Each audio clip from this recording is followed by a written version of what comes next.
समय के साथ बदलना पड़ेगा।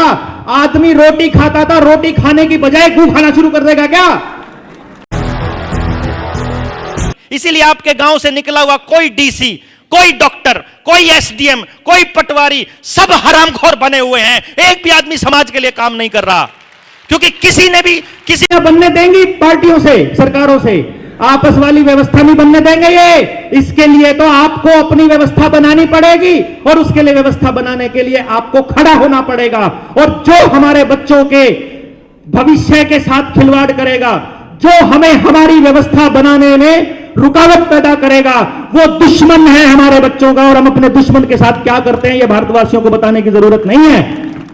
उनको कुचल देना पड़ेगा हमको, कि जो भी सामने आ जाएगा। 3 महीने हो गए मेरे बच्चे ने मां को मां कहे। तो बोलता है बेटा 9th क्लास में पढ़ता है और पिस्टल लेके आया कट्टा। बच्चे हमसे टूट चुके। बच्चा कहता आई हेट माई फादर, क्योंकि हम समझा रहे हैं, कब से समझा रहे हैं। देखो ना, मैं 45 साल का हो गया यार, मेरे घर वाले मुझे आज तक समझा रहे हैं। मां बाप उस दिन मर जाता है जिस दिन उसका बच्चा पैदा होता है।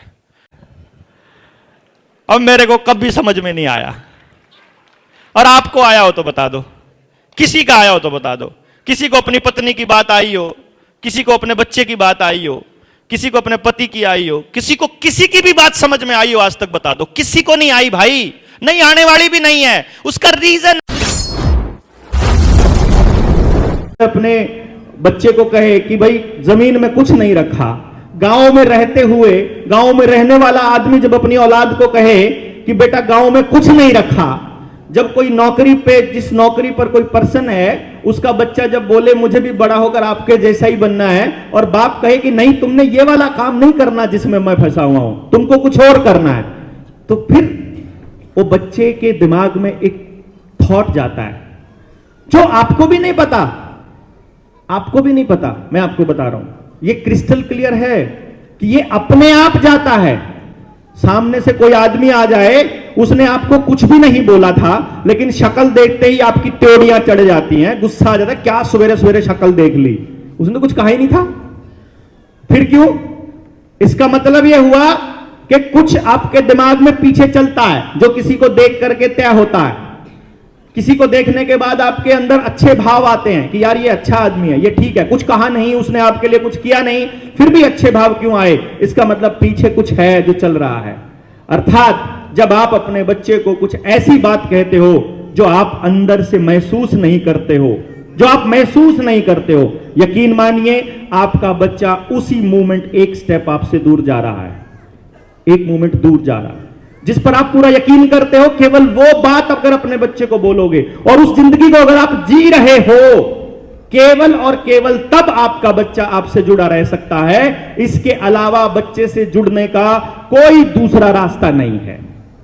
अब आपने देख लीजिए, आप पूरे दिन में कितनी बार उसको सिर्फ समझाने मात्र के लिए, अपने से अपने को बचाने के लिए, या उसको किसी पोजीशन पर लेकर जाने के लिए, कितनी बार आप ऐसी बातें बोलते हैं जो आप खुद भरोसा नहीं होता जिनके ऊपर, जो आप खुद यकीन नहीं करते जिनके ऊपर, जो आपको लगता है कि हो सकता है ये 100% ट्रू नहीं है।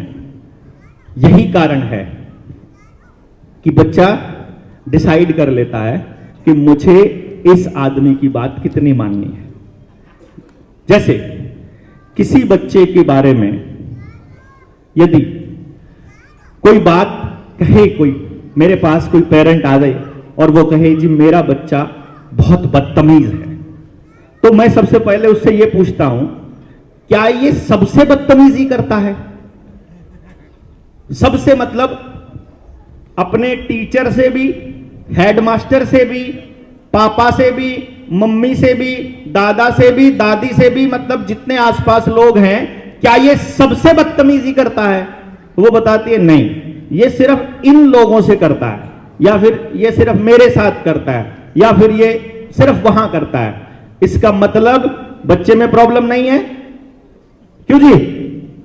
इसका अर्थ ये हुआ ना, क्योंकि यदि वो बदतमीज होगा तो वो हर जगह होगा। लोहा है मेरे हाथ में, लोहे की छड़, आग में रखो, रेत में रखो, पानी में रखो, लोहा अपनी नेचर नहीं बदलेगा। नहीं बदलेगा ना। ऐसा थोड़ी होगा कि आग में नरम हो जाएगा, पानी में गर्म हो जाएगा या अलग हो जाएगा। अर्थात हम उस बच्चे को समझने में कहीं ना कहीं नाकाम हुए हैं। और सारी प्रॉब्लम की जड़ पिछले 22-23 साल जो लोगों से बातें की हैं, जितना उनके साथ मगजमारी की है, जितनी लोगों की काउंसलिंग्स की हैं और उनके जो रिजल्ट आए हैं, उनकी फाइंडिंग्स ये कहती हैं कि सारी प्रॉब्लम समझाने में है, समझाने में, और उसका सलूशन समझने में है। बात खत्म। अगर आपको अपने लाइफ पार्टनर की, अपने बच्चे की, अपने मां बाप की, अपने रिश्तेदारों की, अपने भाई बहन की, अपने स्टूडेंट्स की टीचर होते हुए यदि आपको बात समझ आ गई, यदि आपको वो समझ आ गया, तो फिर आपको कुछ और बताने की जरूरत नहीं है। मुझे आपको बताने की जरूरत नहीं है कि मैं अगर इसको, इस ऑब्जेक्ट को यहां पर ये रखा है, ये कागज का टुकड़ा है, मैं इसे यहां से अगर मैं छोड़ दूं तो ये टूट जाएगा क्या? टूट जाएगा क्या? अरे बताइए ना, टूटेगा क्या ये? और अगर ये कांच का टुकड़ा होगा तो आपको पता चल जाएगा कि ये छोटा टुकड़ा नहीं टूटेगा, बड़ा टुकड़ा टूटने के चांस ज्यादा हैं। पतला होगा तो चांस ज्यादा है, मोटा होगा तो चांस कम है। यानी उस टुकड़े को देखते ही आप समझ जाओगे कि इसका मैं क्या यूज कर सकता हूं। आप जब कोई गाड़ी चलाते हैं, उसमें कांच की भी जरूरत है, लोहे की भी जरूरत है, रबड़ की भी जरूरत है, प्लास्टिक की भी जरूरत है, आपको लेदर भी चाहिए, उसमें कुशन भी चाहिए, आपको सब काम करने के लिए चाहिए। आप केवल लोहे को अच्छा कैसे कह सकते हो? आप केवल कांच को अच्छा कैसे कह सकते हो? आप केवल चमकने वाली चीज को अच्छा कह सकते हो? मैं तो यहां तक कहूंगा कि पूरी गाड़ी एकदम फिट है, सारा कुछ बढ़िया है, चाहे गाड़ी की कीमत 50 करोड़ रुपया हुआ, लेकिन अगर उसके टायर में वो 10 पैसे वाली वॉल नहीं हुई तो नहीं चल पाएगी। नहीं ना? इसका अर्थ यह हुआ कि ये समाज रूपी जो गाड़ी है, इसमें सब लोहा नहीं चाहिए भाई, सब कागज नहीं चाहिए, सब कांच नहीं चाहिए, सब लकड़ी नहीं चाहिए, हमको सब चाहिए। और प्रकृति ने ऐसा इंतजाम किया हुआ है कि जो आपको चाहिए वही दे रखा है, लेकिन कचरा कहां करते हैं? जो हमको चाहिए वो बनाने पर लगे पड़े हैं। ये सत्यानाश की जड़ है, सारी कहानी की जड़ है। जो हमको अच्छा लगता है, जो हमको चाहिए, मां को वैसा बेटा चाहिए, बाप को वैसा बेटा चाहिए, पत्नी को ऐसा पति चाहिए, पति को ऐसा पत्नी चाहिए। अरे जो तुम्हारे घर में पैदा हो गया वो जैसा है तुम बदल नहीं सकते हो भाई। कांच पैदा हुआ कि लोहा पैदा हुआ, वो जो पैदा हुआ है उसको तैयार करना है, उसको ढालना है समाज के लिए। वो जो पैदा हुआ है वो अपनी नेचर लेकर पैदा हुआ है, उसको परमात्मा ने कुछ खास देकर भेजा है। वो आप बर्बाद नहीं है, कबाड़ नहीं है। कितनी बड़ी टायरनी है हमारी, कितना बड़ा दुर्भाग्य है हमारे बच्चों का। यह दुर्भाग्य है कि घर में स्टोर रूम पड़ा है, उसमें सब कचरा पड़ा है। आपको मालूम है लकड़ी का क्या इस्तेमाल, लोहे का क्या इस्तेमाल, कांच का क्या इस्तेमाल, कागज पेपर पड़ा है उसका क्या इस्तेमाल है, सबका पता है। घर में जो बच्चा पैदा हो गया उसका इस्तेमाल करना नहीं आता, स्कूल में जो बच्चा पढ़ने आ गया उसका इस्तेमाल करना नहीं आता, समाज के लिए बच्चे को तैयार करना नहीं आता, किसी को नहीं आता। और कमाल की बात क्या, दुर्भाग्य क्या, पूरी की पूरी पीढ़ी का क्या दुर्भाग्य है कि कोई इस पर बात भी नहीं कर रहा। किसी मास्टर को नहीं पढ़ी, किसी प्रिंसिपल को नहीं पढ़ी, किसी नेता को नहीं पढ़ी, किसी को नहीं पढ़ी। कुछ समाज से भी बने फिरते हैं, मैंने इतने बच्चों को पढ़ा दिया। अरे पढ़ा दिया, पढ़ा के क्या किया तुमने? पढ़ाकर कचरा ही तो तैयार किया ना, खाली रट्टे मार मार के, याद कर करके, याद कर करके, याद कर करके क्या क्या याद करवाओगे? याद करने से क्या काम आएगा? अरे जो काम आएगा वो तो सीखा हुआ आएगा ना, और सीखा हुआ कोई बच्चा भूल ही नहीं सकता। तो आप सिखाते क्यों नहीं हो? सिखाने का क्यों नहीं है तरीका है आपके पास? ये सोचा कभी किसी ने? सबको बस याद करवाना है, सबको बस एक गुलाम चाहिए। जितने बजे कह दो उतने बजे उठे, जितने बजे कह दो उतने बजे सो जाए, जिस स्कूल में आप भेजो वो भेज दे, जितना आपकी पॉकेट अलाउ करती हो वैसे स्कूल में भेजोगे, जितना ट्यूशन अलाउ करेगा वो स्कूल में भेजोगे। अमीर अपने बच्चे को और पढ़ाएंगे, गरीब अपने बच्चे को कभी नहीं पढ़ा पाएगा। मिडिल क्लास पिसता रहेगा, कभी जमीन बेचकर पढ़ाएगा, कभी गाड़ी बेचकर पढ़ाएगा, कभी प्लॉट बेचकर बचाएगा, कभी कुछ बेचेगा, यहां तक कि कभी कभी माएं अपने गहने तक बेचकर पढ़ाएंगी। और आखिर में रिजल्ट क्या है कि भाई जितने बच्चे पास होने हैं उनकी सीट जितनी है और जितने बच्चे एलिजिबल हैं 1% से ज्यादा कभी नहीं मिला आज तक मुझे।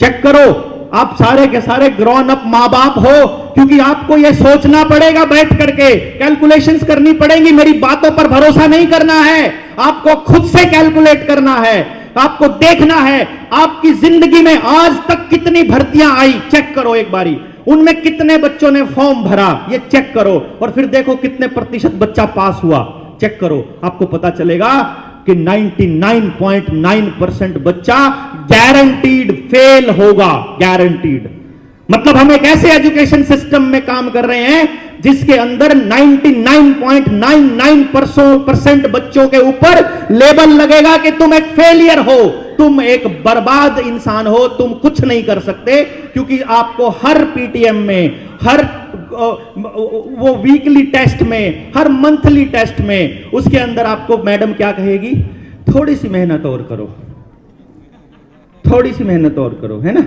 आप कर सकते हो, आप कर सकते हो, ये तुम्हारा बच्चा कर सकता, इसको बस थोड़ा ध्यान दो। अरे ध्यान देके करना क्या है, ध्यान देके और नंबर ले लेगा, और नंबर ले लेगा। अभी चौथी पोजीशन पर है, पहली पोजीशन पर पहुंच जाएगा, मान लिया। अरे जो पहली पर है वो तो नीचे आना पड़ेगा ना उसको, तो नहीं समझे? मेरा बच्चा केवल तब कामयाब हो सकता है जब आप सबका बच्चा कामयाब ना हो। ये नियम है इस पढ़ाई में, इस पढ़ाई में ये नियम है। मैंने एक केस देखा था, उस दिन मुझे यह समझ में आया कि एजुकेशन सिस्टम क्या कर रहा है। एक आदमी ने मुझे अपने किसी दोस्त के बच्चे के बारे में एक लाइन बोल दी और मेरा अंदर से कलेजा फटने को आया कि कोई मेरे बच्चे के लिए भी ऐसी ही बद्दुआएं मांग रहा होगा कभी, कहीं ना कहीं। क्या था मालूम है? दो दोस्तों की शादी हुई बिल्कुल एक हफ्ते के अंतराल में, उनके बच्चे भी एक हफ्ते 10 दिन के अंतराल में पैदा हुए।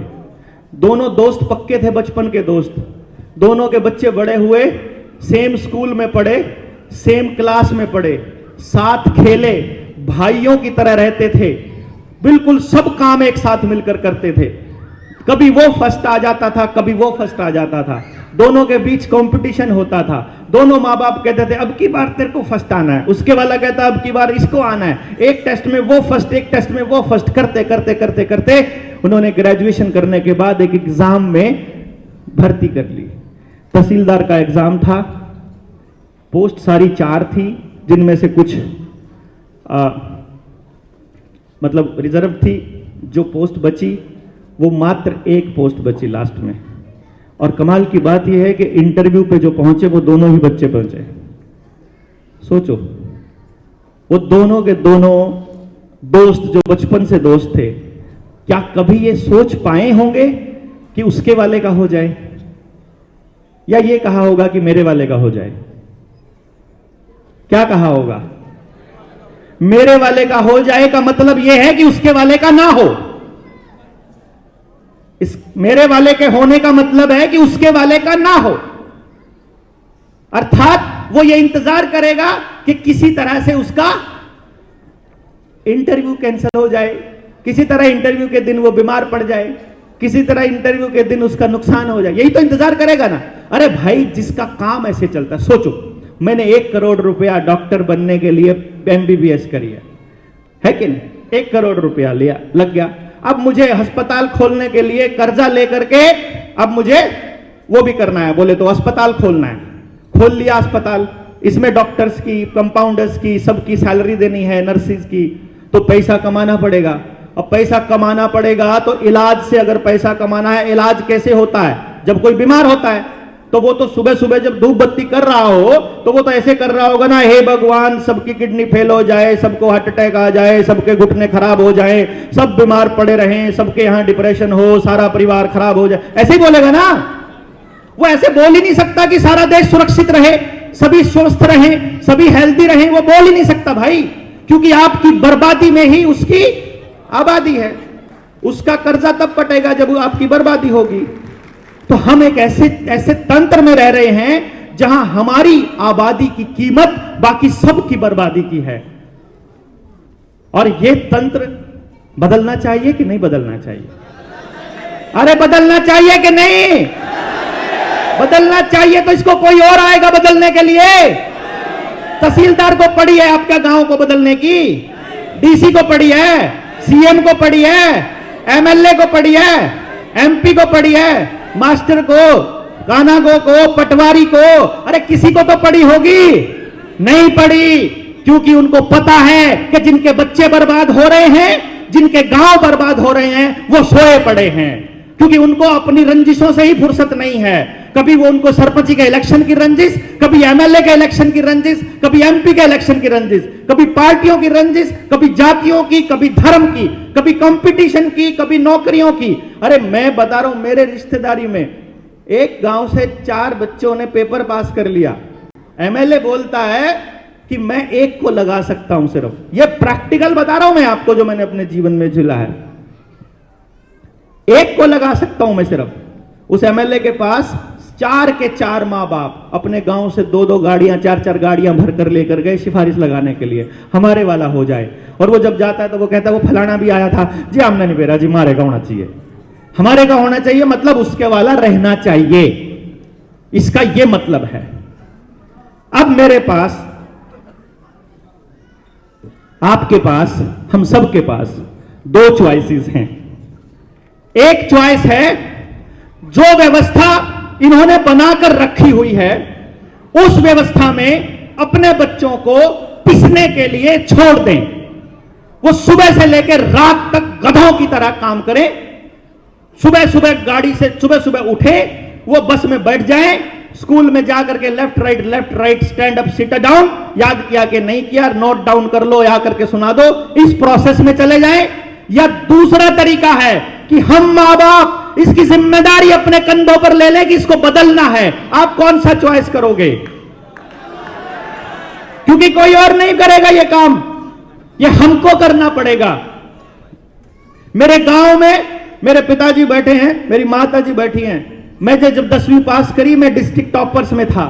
मेरे गांव में 10वीं के बाद का स्कूल नहीं था, तो मेरे घर का ठीक ठाक जुगाड़ था उस टाइम पर, और मेरे को पढ़ाने के लिए इन्होंने शहर भेज दिया। इन्होंने कहा बढ़िया, बेस्ट स्कूल में दाखिला कराएंगे आपका। बेस्ट स्कूल में दाखिला करवा दिया। गांव के जो बच्चे नहीं भेज सकते थे उनका क्या भाई? वहां का सबसे बड़ी गलती हम बड़ों से होती है। मैं यहां क्योंकि एक बाप की हैसियत से खड़ा हूं, और मैं ये मानता हूं कि मैंने अपने बच्चे की जड़ें खोद दी, क्योंकि मैं अपने बच्चे को अपने गांव में नहीं रख पाया। मैं उसको कभी नहीं बता पाया कि बेटा तेरी जड़ें कहां है। क्यों? क्योंकि मेरे गांव में मेरी से बड़ी पीढ़ी ने कुछ भी ऐसा नहीं किया कि जो मेरे गांव में मेरे पास मौजूद हो। तो लेकिन मैं इस चीज को ऐसे के ऐसे रहने नहीं देना चाहता। मैं चाहता हूं कि मेरा बच्चा वापस जड़ों की तरफ लौटे, तो उसकी जड़ें वापस वैसी हो कि वो बरगद पाल सके। वरना शहर में रहें तो ठूंठ हो जाएंगे, हम ऐसे ही निर्जीव हो जाएंगे, बीमार पड़े रहेंगे, एक दूसरे से बात करने का जी नहीं करता है। ऐसे हालात वहां पर है। यहां दिल्ली का हाल देखा है आपने? मतलब दिल्ली में रहने वाले लोगों को पता है, वो अपने बच्चों को अपने हाथों से जहर खिला रहे हैं। हर सांस के साथ उनके जहर जा रहा है, और वो अपना गांव छोड़कर आ गए। कोई बिहार से छोड़कर आया, कोई उड़ीसा से, कोई बंगाल से, इस उम्मीद में कि दिल्ली में बढ़िया फैसिलिटी मिलेगी। किस कीमत पर? अरे किस कीमत पर? 5 करोड़ की गाड़ी हो और कमर में दर्द हो, यहां सर्वाइकल हो रहा हो, तो गाड़ी आनंद दे सकती है क्या? इस कीमत पर 5 करोड़ की गाड़ी का कोई औचित्य नहीं है दोस्तों। लेकिन अगर आपका बच्चा हेल्दी है, सही है, लड़ने की उसके अंदर हिम्मत है, संघर्ष कर सकता है, अपना रास्ता खुद ढूंढ सकता है, उसको रास्ता ढूंढने के लिए हम माहौल प्रोवाइड कर सकते हैं, तो पूरा गांव मिलकर अपने बच्चों के लिए वो रास्ता तैयार कर सकता है। लेकिन अकेला मां बाप कभी भी अपने बच्चों के लिए कोई रास्ता तैयार नहीं कर पाएगा। यहां तक कि इस यात्रा में आपने देख भी लिया होगा, और जिसको समझ में नहीं आ रही हो आगे भी देख लेना, अगले 10 साल बाद देख लेना, आपके बच्चे जैसे जैसे बड़े होते जाएंगे वैसे वैसे बिगड़ते चले जाएंगे। कल मेरी एक मां से बात हो रही थी, मैं आपको बता रहा हूं। वो मां यहां बैठी है, मैं नाम नहीं लूंगा। मैंने उनसे पूछा कल आप आ रहे हैं ना? उन्होंने कहा नहीं, कल मेरे बेटे का यूनिट टेस्ट है। मैंने पूछा कौन सी क्लास में पढ़ता है ऐसा? भाई मैंने सोचा ग्रेजुएशन वगैरह में होगा बच्चा। तो बोली जी दूसरी क्लास में पढ़ता है। मैं कहा दूसरी क्लास में यूनिट टेस्ट है, उसके लिए आप सेमिनार छोड़ दोगे? छोड़ना पड़ेगा जी, मैं काफी दिनों से घर नहीं थी तो इसकी तैयारी नहीं हो पाई। कैन यू इमेजिन मैंने क्या कहा होगा? मैंने उनको सिर्फ इतना ही कहा, तब आपके बच्चे का भविष्य बहुत अंधकार में है। आपका बच्चा आने वाले समय में अच्छी तरह से बर्बाद होने वाला है, क्योंकि आपका बच्चा खुद पढ़ना नहीं चाहता, और अगर उसे पढ़ाना आपको पड़ता है तो ये एजुकेशन सिस्टम की विडंबना है। क्योंकि एक दिन ऐसा आएगा जिस दिन आप उसके ऊपर पढ़ने के लिए दबाव बनाने जितनी हैसियत में नहीं रहोगे। 5वीं क्लास तक, 6ठी क्लास तक, 7वीं तक, 8वीं तक तो आप उसको धक्के से किताब पर बिठा सकते हो, याद करवा सकते हो। उसके 2-3 साल बाद तक वो उसका बाप धक्के से बिठा सकता है, क्योंकि वो कहता है बाप से ज्यादा डरता है। मेरे वाला जो मेरे से डरना 7वीं में बंद हो जाएगा, तो पिता से डरना जो है वो 10वीं 11वीं तक हो जाएगा। लेकिन what about when he is turned to 18? 18 का होने के बाद जब वो कॉलेज में जाने लगे, तब उसके अंदर किस चीज की मोटिवेशन बचेगी? आपने सोचा है कभी? सोचा है? अगर उसको अभी जैसे ईशानी बोल रही थी कि मजा नहीं आ रहा है, ट्रिगर नहीं हो रहा है, अच्छा नहीं लग रहा है, तो कैसे करे कोई बच्चा? और सिर्फ एक ही काम करना पड़ रहा है। तो सुरेंद्र है हमारे साथ टीम में, अंबाला से, जंड मंगोली से, पंजाब का साथी। वो अपने गांव में समझाने गया ना, इतना बोला, मैंने तो जी बड़ा जी आपके वाली बात नहीं बोली, मैंने तो सीधी देसी भाषा में समझाया, गांव वालों को ऐसे बिठा लिया। मैंने बोला जी तुम्हारा बच्चा कौन सी क्लास में, तुम्हारा कौन सी क्लास में, ऐसा करके मैंने तो ये बोला चलो सोचो, सारे बच्चे, हम बच्चे छोड़ देते हैं, अपन जंगल में रहते हैं और अपन सारे जानवर हैं। उन्होंने कैसे एग्जाम्पल दिया? उन्होंने कहा एग्जाम्पल है, आपके वाला बच्चा जो है घोड़ा है, आपके वाला मछली है, आपके वाला हाथी है, आपके वाला, मतलब ऐसे करके अलग अलग जानवर है, और हम कंपटीशन कर रहे हैं कि सबको पेड़ पर चढ़ना है, देखते हैं कौन फर्स्ट आएगा। तो मछली तो हमेशा यही सोचती रहेगी कि मैं तो बेवकूफ हूं। अगर दौड़ने की रेस लगाएंगे तो वहां तो कोई दूसरा एनिमल पीछे रह जाएगा, अगर जोर की आजमाइश करेंगे तो अलग हो जाएगा। अरे सबको अलग पैदा किया है तो सब एक ही पढ़ाई कैसे पढ़ रहे हैं भाई? एक ही पढ़ाई। अब सोचो, राजस्थान में रहने वाले बच्चे का, राजस्थान में रहने वाला बच्चे की जरूरत हिमाचल में रहने वाले बच्चे की जरूरतों के बराबर है क्या? हां बताइए ना, बराबर है क्या? गांव में रहने वाले बच्चे की जरूरत और शहर में रहने वाले की अलग है, सेम है कि अलग है? अलग है। वहां भी अलग है। गोवा वाले की और हरियाणा वाले की अलग है कि सेम है? अलग है। पढ़ाई तो सेम पढ़ रहे हैं। और कमाल की बात, उस पढ़ाई का डिजाइन किसने किया? पता चले कि डिजाइन किया बोर्ड ने। कौन से बोर्ड ने? सीबीएसई ने, हरियाणा बोर्ड ने। अच्छा, बोर्ड ने डिजाइन कर दिया। बोर्ड का मेंबर कौन सेलेक्ट करता है? सरकार। सरकार को कौन सेलेक्ट करता है? पॉलिटिकल पार्टियां। पॉलिटिकल पार्टियों को कौन फंडिंग देता है? बाजार। और बाजार को कौन मैनेज करता है? तो पता चलता है कि भाई पूरी दुनिया के एजुकेशन सिस्टम को एक ही फाउंडेशन संभालती है। पूरी दुनिया की यूनिवर्सिटीज का, कॉलेजेस का, स्कूलों का सिलेबस करने का काम उसी एक फाउंडेशन, एक परिवार का है, जिसके जो पूरी दुनिया के तेल कुओं का मालिक है, जो पूरी दुनिया की फार्मा कंपनियों का मालिक है, जो पूरी दुनिया की ऑटोमोबाइल का मालिक है, जो पूरी दुनिया की फर्टिलाइजर्स का मालिक है, जो पूरी दुनिया में कैंसर अस्पताल और हार्ट अटैक की मशीनों का जिसने पेटेंट लिया हुआ है, और उस परिवार का नाम है रॉकफेलर फाउंडेशन।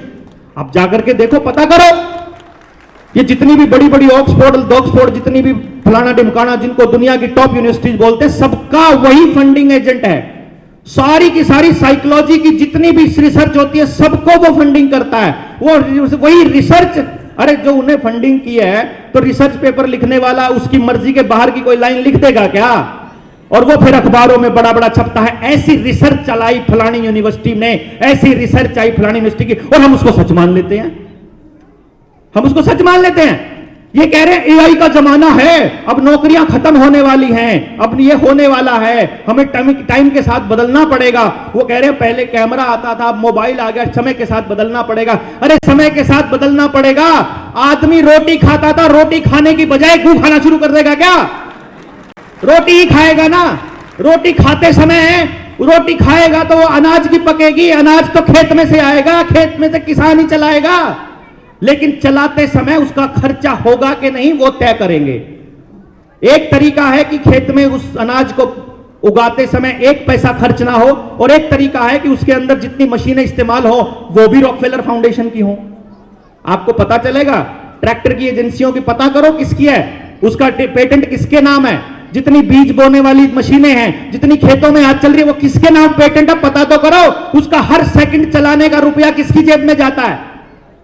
आपके गांव की जेब में नहीं जाता है। एक रास्ता है, सारा गांव अपना पैसा अपने गांव में ही सर्कुलेट करना स्टार्ट कर दे। इसमें गांव की समृद्धि है, या हम सारे लोग मिल करके अपनी कमाई को कंपनियों के हाथ में झोंकते रहे, इसमें समृद्धि है? बताना। आपस वाली है कि कंपनियों वाली? तो आपस वाली व्यवस्था कंपनियां बनने देंगी पार्टियों से, सरकारों से? आपस वाली व्यवस्था नहीं बनने देंगे ये।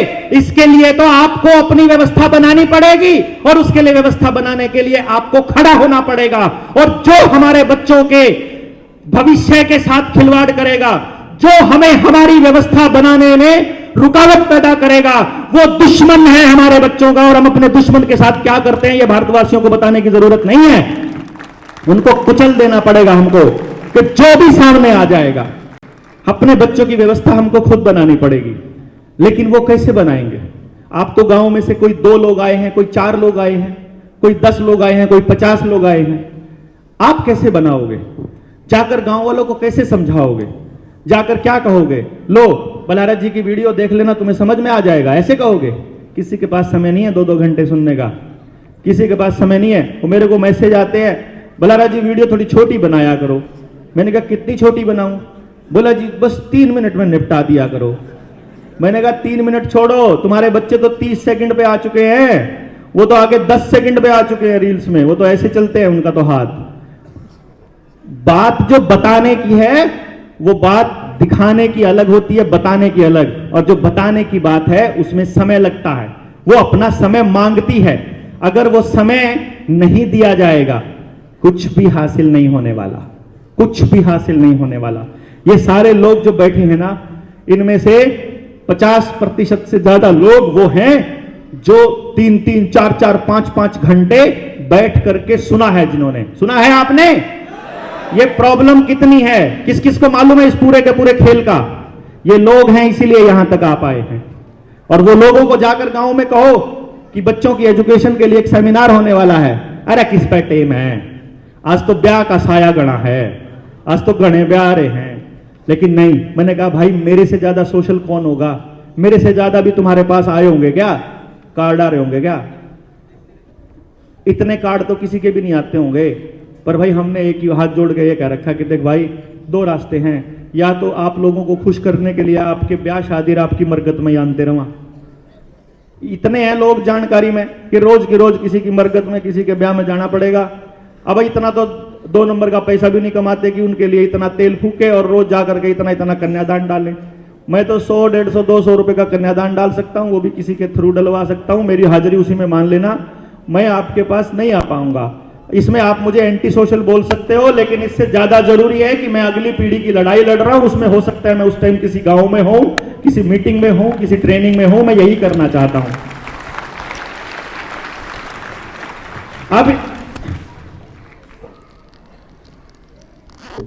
अब आप गांव वालों को समझाओगे कैसे? मुझे बहुत से साथियों ने बोला कि भाई देवेंद्र भाई प्रॉब्लम बड़ी है, समझ में नहीं आ रहा है क्या करें। हमको हमारे गांव के लोगों को समझाना है। अगर समझाना है तो भाई पहले तो समझना पड़ेगा, आपको उस लेवल पर जाना पड़ेगा जिस लेवल से उठ करके आज इस ताल कटोरा स्टेडियम को आपने खचाखच भरने की पोजीशन तक आए हैं। वो पोजीशन क्या थी मैं आपको बताता हूं। आप हैरान होंगे, जब मैंने 2012 में नौकरी छोड़ने का ऐलान किया, मतलब फैसला लिया, तो मेरी फैमिली में कोई भी मेरे फैसले के साथ नहीं था। फिर भी उन्होंने जैसे कैसे मन से मुझे अलाउ किया कि चलो तुम्हारा जब बहम उतर जाएगा तब देख लेंगे। तो हमने फिर जो रिसर्च करी थी उस रिसर्च को प्रैक्टिकल प्रूव करके दिखा दिया। जब कॉलेज के वहां अपने चंडीगढ़ के अंदर, चंडीगढ़ में हमने क्या किया था, चंडीगढ़ में हमने एक बड़ा यूनिक सा एक्सपेरिमेंट किया था। सभी मां बाप का एक ही सवाल था, हमारे वाला निकम्मा है, हमारे वाला अच्छा नहीं है। मैंने कहा ठीक है हम मान लेते हैं, लेकिन एक काम करते हैं, हमारे चैलेंज प्रोग्राम में आना। हमने एक चैलेंज प्रोग्राम दिया, doctor Dev's challenge programme from lowest scorer to the highest achiever. हमने पहले ही तय कर दिया कि आप अपने स्कूल का सबसे कमजोर बच्चा हमको दे दीजिए, जो आप अपने स्कूल का सबसे वीक बच्चा मानते हैं वो हमको दे दो। अगर हम एक साल में कुछ भी इस पर काम नहीं कर पाए या जितने प्रतिशत इस पर काम कर पाएंगे, इसका मतलब है कि हम पूरे के पूरे समाज में उससे ज्यादा कर पाएंगे। भाई सबसे कमजोर पे जितना कर सकते हैं, बाकी सारे तो उससे बेटर है ना, इसका मतलब हम उससे अच्छे रिजल्ट लेकर के आएंगे। तो हमें अपनी कैपेसिटी को चेक करना था, हमें अपने टैलेंट को और अपनी विद्या को चेक करना था कि क्या ऐसा हो सकता है, रीजन क्या है। मैंने अभी तक जितने पेरेंट्स देखे या जितने टीचर्स देखे, उन टीचर्स का एक डायलॉग मैंने देखा है खूब। वो डायलॉग क्या है कि हम क्या इसके दिमाग में मतलब डाल सकते हैं कोई चीज, मतलब हम इसके दिमाग में कैसे डालें, हम तो केवल पढ़ा सकते हैं, घोट के थोड़ी पिला देंगे इसको। लेकिन मेरे पास एक टेक्निक है जिसकी मदद से मैं बच्चे के दिमाग को स्टडी कर सकता हूं, ये बता सकता हूं इसके दिमाग में इतनी खिड़की, इतने दरवाजे हैं, इतने बड़े बड़े हैं, ये वाली बात इस दरवाजे से घुसेगी, ये वाली बात इस दरवाजे से, ये इस खिड़की से, ये यहां से बाहर निकल जाएगी, ये इस तरह से बाहर निकलेगी, इसका ये तरीका है, इसका ये तरीका। बच्चे को समझने का कुदरत ने मुझे टैलेंट दिया, मुझे इसका प्रैक्टिकल देखना था। अब इसका प्रैक्टिकल सबसे कमजोर बच्चे पर देखना आसान है। कमजोर बच्चों पर हमने देखा, हमने स्कूल को चिट्ठी लिखी, स्कूल को बोला अपने स्कूल का सबसे निकम्मा बच्चा आप हमको दे दीजिए, जिसको आप कहते हो सबसे निकम्मा। मेरी तरफ से वो हीरा है, परमात्मा ने उसको कोई ना कोई टैलेंट देके भेजा है, सिर्फ उसकी पोजीशनिंग करनी है, उसका इस्तेमाल देखना है कहां है। तो आप एक काम करिए, मुझे सबसे कमजोर बच्चा दे दीजिए। यदि हम उस पर कुछ काम कर पाए तो अगले बच्चों के हित में हमें पता चल जाएगा। 18-20 बच्चे हमने स्टार्ट किए थे, हमने मीडिया के सामने 20 बच्चे रखे पहले साल कि देखो ये वाले 20 बच्चे हैं, फिर मत कहना कि कोई और बच्चा हमने ला करके आपके सामने रख दिया। एक साल तक हमने उनके ऊपर काम किया, 18 बच्चों ने सेशन कंप्लीट किया, and you will be surprised and happy to know 18 के 18 बच्चे तीनों सबसे मुश्किल subject physics, chemistry and maths में स्कोर किया 100 आउट ऑफ 100 और अपने अपने क्लास के बने टॉपर्स। अब टॉपर बन गए, हम फिर समाज के सामने गए, हमने फिर पूछा कि लो जी सबसे निकम्मा भी 100 ले सकता है, तो इसका मतलब उससे ऊपर वाले भी सारे 100 ले सकते हैं। अब सारे 100 ले सकते हैं, अब बताओ तुम्हारे पास इन बच्चों के लिए क्या जगह है। हम अगर तुमको ये सिखा दे कि बच्चे को 100 नंबर लेना सिखा दें या उसको 100 दे दे, अब तुम्हारे पास क्या व्यवस्था है इसके लिए, वो बताओ। समाज के पास तो कोई व्यवस्था नहीं है, सिस्टम के पास कोई व्यवस्था नहीं है, ये व्यवस्था कौन बनाएगा। जबकि मैं ये कह रहा हूं कि सब बच्चे पढ़ने के लिए नहीं बने, केवल 15% बच्चा पढ़ने के लिए बना है, 10 से 15 इतनी ही सीट अवेलेबल है। आगे आप चेक करो, जितने बच्चे +2 करते हैं उस जितना बच्चा पूरा +2 में पास होता है 12वीं में, उसका 15% ही सीट है आगे कॉलेजेस में, 85% का रहना तय है, कंफर्म, अंडरस्टूड।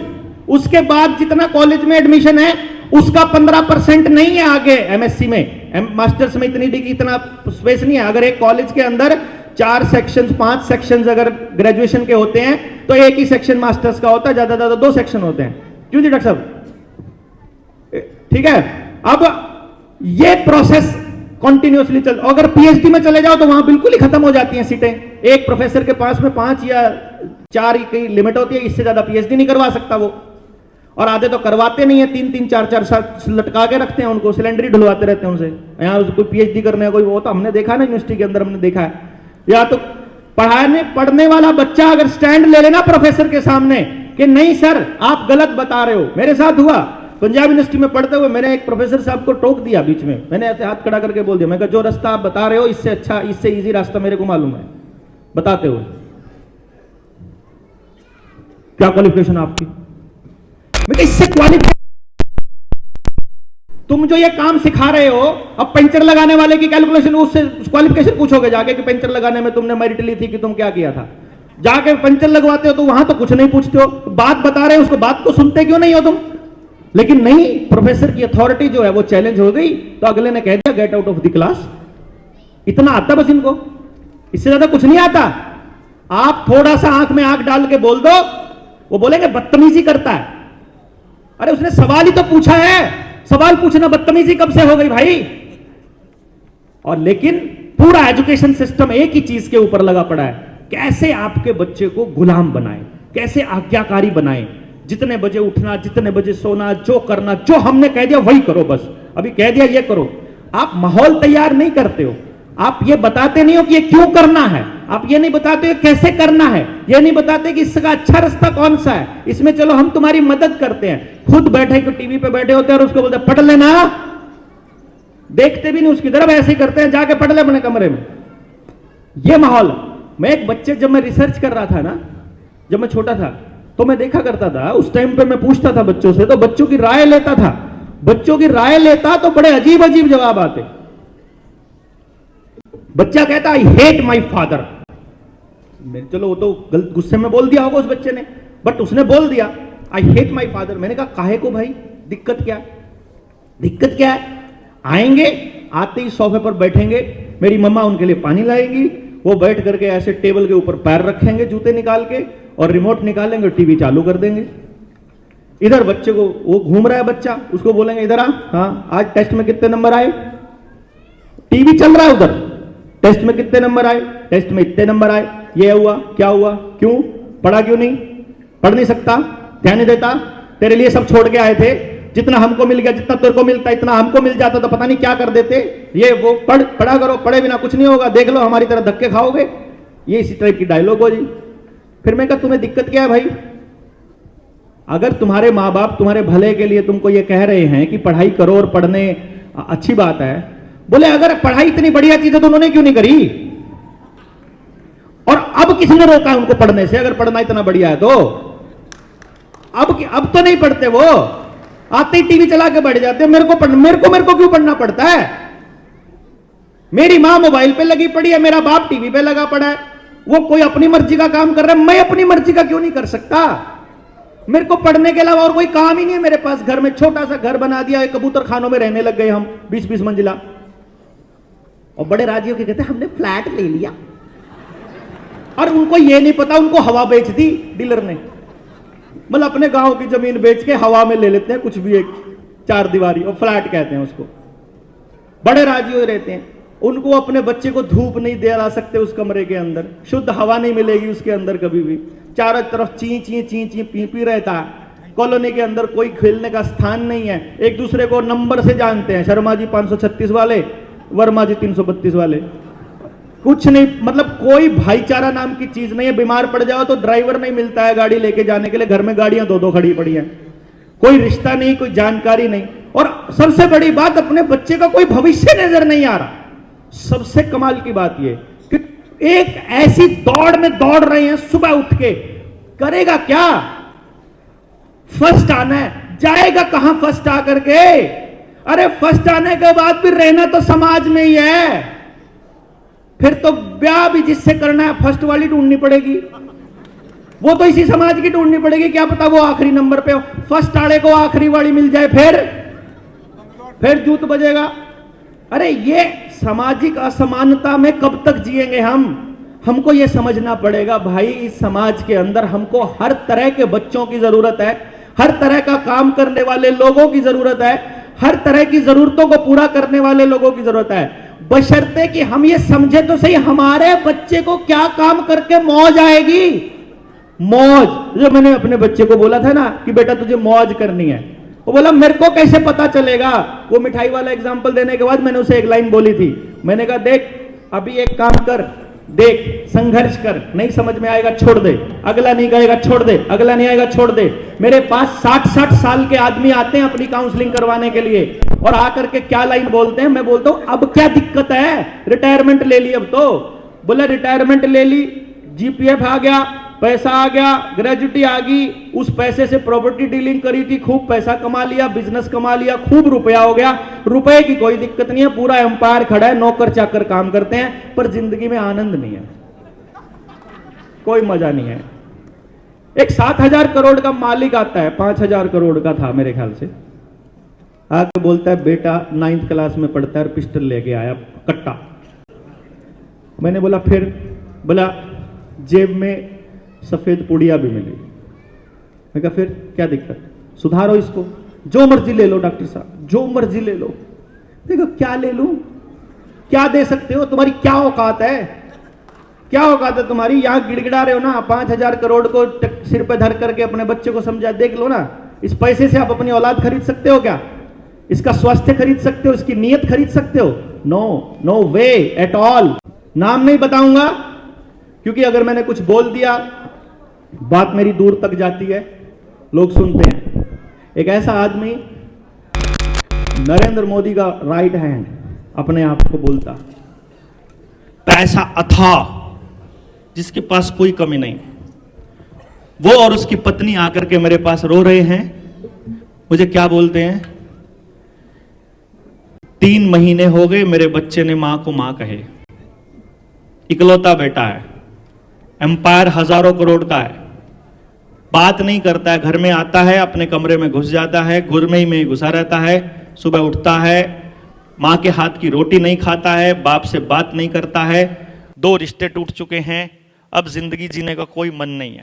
अभी उसका फोन आया था कि शादी है डॉक्टर साहब आ जाना बेटे की। वो बैठ करके मेरे साथ गले लग के रोया कि कैसे करते हो आप, कैसे, कुछ नहीं करना होता, आपके बच्चे को केवल समझना मात्र है भाई, उस बच्चे को यह महसूस होना, बच्चा छोड़िए यार, किसी को भी, सामने वाला, सामने कोई भी है, जिस दिन उसको यह महसूस हो जाएगा कि यह तुम्हें समझता है, उसी दिन परमानेंट बॉन्ड बन जाएगा, उसी दिन। हां, अगर समझाने पे लगे रहोगे फिर कभी बॉन्ड नहीं बनेगा। इसलिए हम बच्चों से टूट चुके हैं, बच्चे हमसे टूट चुके हैं क्योंकि हम समझा रहे हैं, कब से समझा रहे हैं, देखो ना कब से समझा रहे हैं। मैं 45 साल का हो गया यार, मेरे घर वाले मुझे आज तक समझा रहे हैं, अब मेरे को कभी समझ में नहीं आया। और आपको आया हो तो बता दो, किसी का आया हो तो बता दो, किसी को अपनी पत्नी की बात आई हो, किसी को अपने बच्चे की बात आई हो, किसी को अपने पति की आई हो, किसी को किसी की भी बात समझ में आई हो, आज तक बता दो। किसी को नहीं आई भाई, नहीं आने वाली भी नहीं है। उसका रीजन है क्योंकि सामने वाला वहां से नहीं देख रहा जहां आप बैठे हो। मैं यहां खड़ा हूं, मुझे आप सब दिखाई दे रहे हो, वो जो पीछे वाले इनको सिर्फ टाट दिखाई दे रही है, इनकी मतलब सिर दिखाई दे रहा है, उनको चेहरा दिखाई नहीं दे रहा। इधर वालों को ये एंगल दिखाई दे रहा है, इधर वालों को ये, उधर वालों को ये, सबको अलग एंगल दिखाई दे रहा है। सब अलग अलग जगह बैठे हैं, सब बच्चे अलग पैदा किए हैं, सबको अलग टैलेंट दिया है, सब अलग तरह से सोचते हैं। तो आपकी तरह वो क्यों सोचे? वाई? तुम उसकी ओरिजिनलिटी को बचा करके क्यों नहीं रख सकते यार?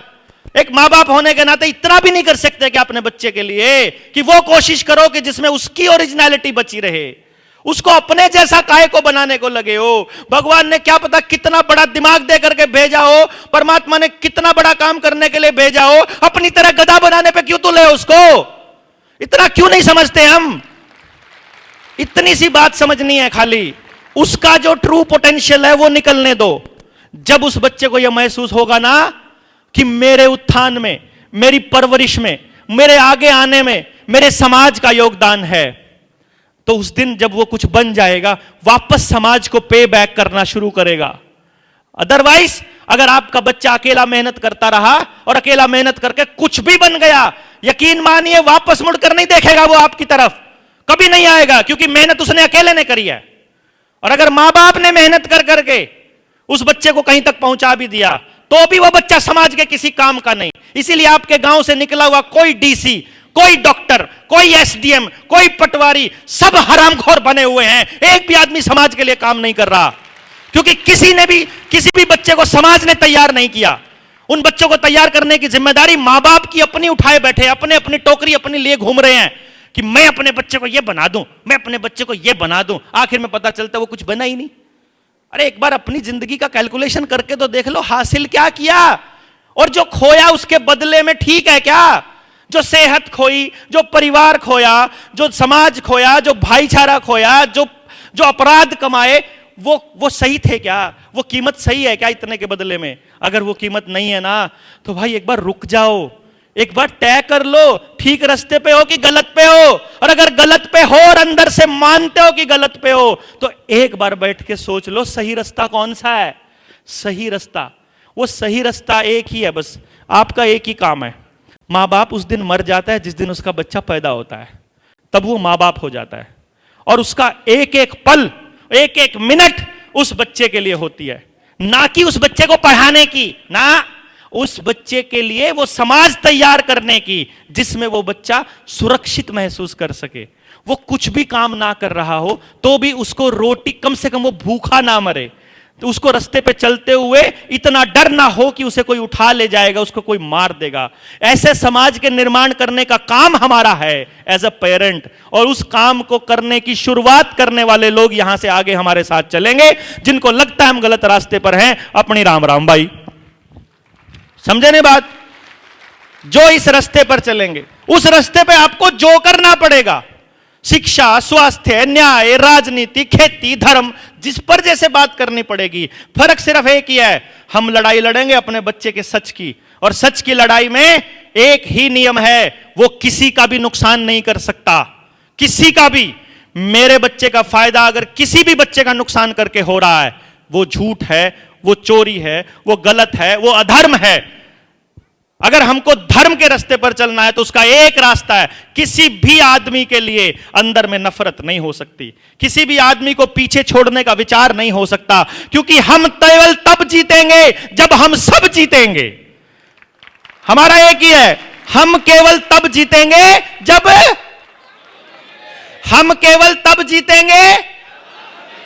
जब सब जीतेंगे, सब।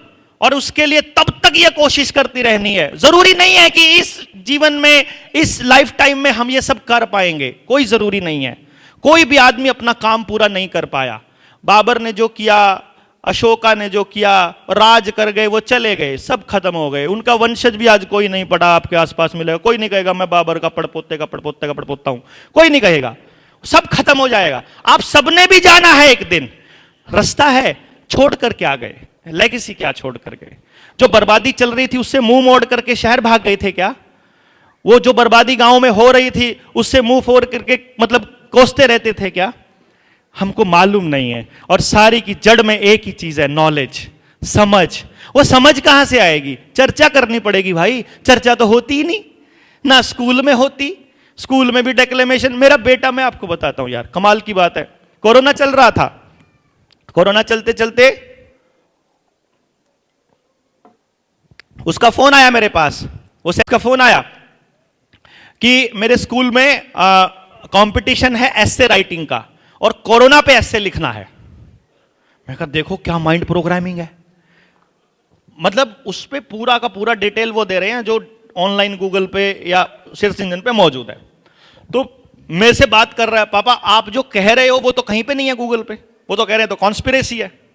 मैंने कहा एक काम करो बेटा, कुछ मत करो, ज्यादा कैलकुलेशन में मत पड़ो, तुम्हें ऐसे लिखना है, तुम एक कैलकुलेशन करो कि 2017 में कितने लोग मरे, 18 में कितने मरे, कौन कितनी बीमारी से मरा, कौन कितनी बीमारी से, कौन किस तरह से मरा, किसका क्या रहा, और उसके लिए सरकारों ने क्या क्या प्रयास किए, सिर्फ चेक करो। उसने मुझे वो डिटेल भेजी ना, यू विल बी सरप्राइज्ड। मेरे को नहीं उस दिन आइडिया था, वो उसने मुझे भेजा। उसने मुझे भेजा कि अपने देश में 24 लाख बच्चा 5 साल से कम उम्र का केवल 3 कारणों से मर जाता है 5 साल से पहले, या तो इलाज ना मिलने की वजह से, या फिर कुपोषण की वजह से, या गलत इलाज हो जाने की वजह से।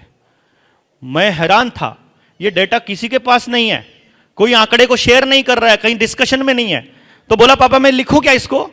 मैंने कहा तुम्हारे पास 2 चॉइसेस हैं बेटा, फर्स्ट आना है तो तुमको वही लिखना पड़ेगा जो सिस्टम चाहता है, तुमको उसी तरह का लिखना पड़ेगा और मीठे मीठे शब्दों में लिखना पड़ेगा कि सरकार ने बहुत अच्छा काम कर दिया इसमें रोकथाम के लिए, क्योंकि सरकार बहुत अच्छा काम कर रही है। वो कह रही है कि आपको कैंसर का इलाज खुद कराना पड़ेगा, बुखार का इलाज खुद कराना पड़ेगा, आपको डायबिटीज का इलाज खुद कराना पड़ेगा, आपको और हार्ट के पेशेंट हो तो वो सारे इलाज खुद कराने पड़ेंगे, लेकिन कोरोना से नहीं मरने देंगे आपको।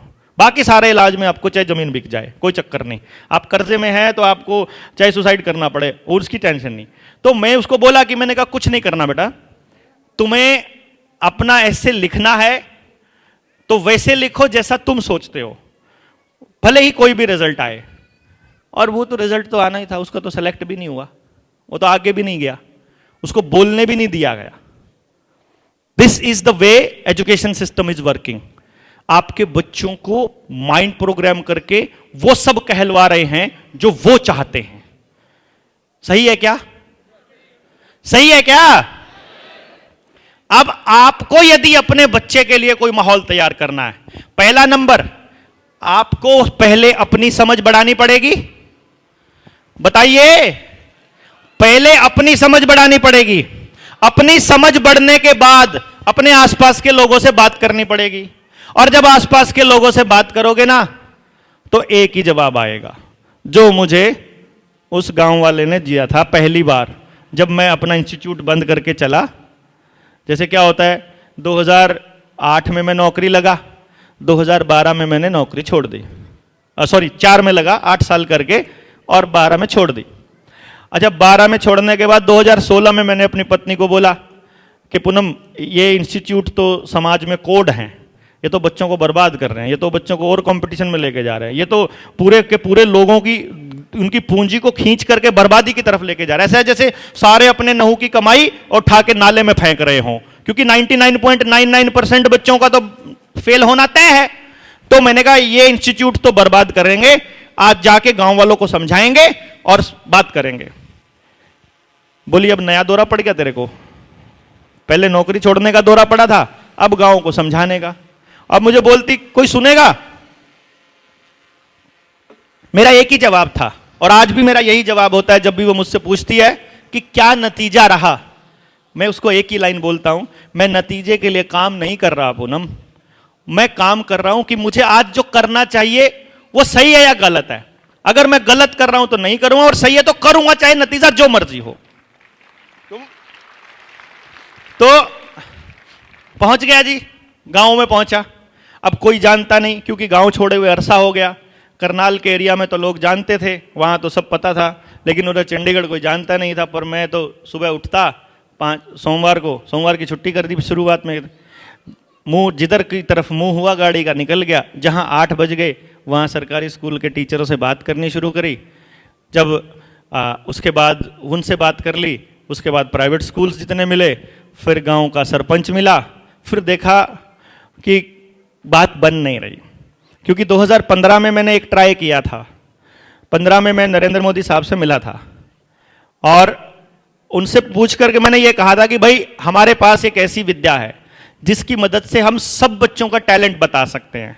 भाई मुझे और तो कुछ नहीं पता, देखो आपके आने से मुझे इतना हौसला हो गया। सारे देश में सरकार कुछ करे या ना करे, जितने लोग यहां बैठे हैं, अगर इतने लोगों के प्रयास के बाद अगर अगले साल या 2 साल में हम पूरे भारत के लिए कोई आशा की किरण खड़ी नहीं कर पाए, तो इतना तो है कि हम सब लोग तो मिलकर के एक यूनिवर्सिटी अपनी खोल ही सकते हैं कि नहीं खोल सकते?